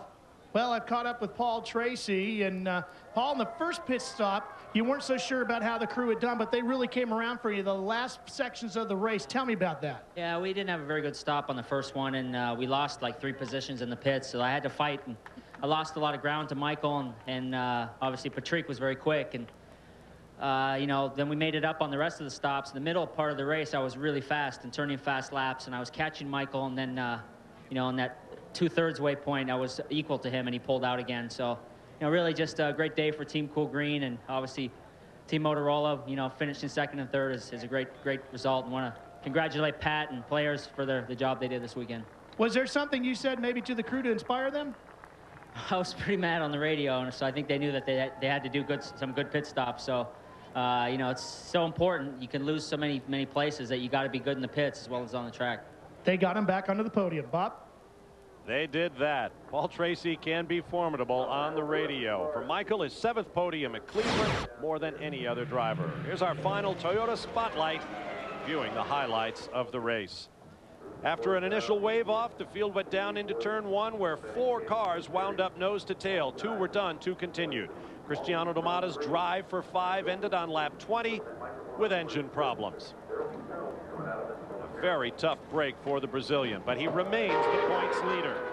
Dario Franchitti took over the lead, but he too had problems and missed a classic opportunity to take a big bite out of Domada's championship lead. Problems also for Bruno Junqueira, second in the championship coming in. He too suffered an engine meltdown. That was up to Michael Andretti after the final exchange of pit stops to try to run down the flying Patrick Carpentier. Tony Kanaan lost the battle for traction and a position to Toru Takagi. In the end, Patrick Carpentier picked up his 2nd career victory, his 1st ever on a road course. He will be a Canadian darling when the series moves to Vancouver in 2 weeks. Here's a look at the final results. Carpentier over Michael Andretti by 17 seconds as Michael's engine soured in the late laps. Paul Tracy finished 3rd, followed by Kenny Brack, Alex Tagliani, Carpentier's teammate, Jimmy Vasser, 6th place points, followed by Toru Takagi and Tony Kanaan. 7 cars make that 8 cars finish on the lead lap. 11 cars in all still running after a very tough day on both men and their equipment. We'll take another break and return for more live from the CART Grand Prix of Cleveland. Back in Cleveland, podium ceremonies are underway in front of a big crowd. A lot of folks are having a lot of fun. What a great way to watch a race from a boat out on the lagoon. Fireworks overhead, streamers flying everywhere, and the top 3 finishers on the podium. Patrick Carpentier, Michael Andretti, and Paul Tracy. And the podium here, Bob, as we mentioned earlier over the course of the weekend, is right in front of this jam-packed grandstand. And people are a very short distance from the podium, which is great. They really feel what's going on down there. Ralph? Tony Kanaan came home in 8th today. Tony, how physical was it out there today? It was tough. I mean, obviously, I think it was the toughest race I ever done. It was hot, and the track is really bumpy, so I'm tired. Hey, you know, I know you got those shark socks going on down there, and those are pretty cool, but you know what? Domada told me it's the Woody Woodpecker ones you need. Well, I guess I stole his lucky one this weekend, and then it happened that he didn't finish. So, and I finished, but I'll steal some sock this week from his house. I will steal all of them, so I'll try each one of them every weekend. Check the third drawer. Just get them all. The shotgun approach. For the third time this year, Tony Kanaan finishes 8th. Here's a look at the points championship. Because of all of the attrition, Cristiano D'Amata, despite not finishing the race and getting that 5th victory in a row, remains the leader in the championship by 50 points over Bruno Junqueira. Dario Franchitti remains 56 points behind Michel Jourdain and Patrick Carpentier 58 out. And look at that battle for second place. All of those drivers bunched within 1 race's worth of points. One of them is Jimmy Vasser. Back to Ralph. Boy, what an up and down day you had today, Jimmy. As we talked earlier in the day, you said you could be a hero down at turn 1, or you could be a wimp down at turn 1, but the one thing you didn't want to be was the victim. Unfortunately, that's what you ended up. What happened? I don't know. Takagi just hit me in the back. I don't know if he got hit first behind and pushed into me, but it's just the way it goes. I was tucked up behind Mike. I counted. I think he came out in 4th or 5th on the start, so we would have had a good start. And then we got a puncture at the end of our first run, or it might be the end of the second stint, and we lost another 5 or 6 seconds, which is hard to make up if there's no yellows. And car was running good. Just one of those days. Bob? All right, tough day for Jimmy Vasser. The anthems play and the parties are just beginning here in Cleveland. There you see our top 3 finishers. Your final thoughts, Derek Daly? I just thought it was a great event. Look how physically difficult it was for these drivers to get themselves on the rostrum. When have you seen Michael Andretti out of breath like that after a hard day's work? But what a great setup for Canada in 2 weeks' time in Vancouver. For Derek Daly, Jan Bikus, and Ralph Sheheen, I'm Bob Varsha saying so long from Burke Lakefront Airport, where Patrick Carpentier has won the kart Grand Prix of Cleveland. Be sure to join us on August 11th at 12:30 p.m. Eastern Time for the kart Grand Prix of Mid-Ohio. Coming up next, CBS Sports Spectacular. DirecTV presents the NFL Quarterback Challenge.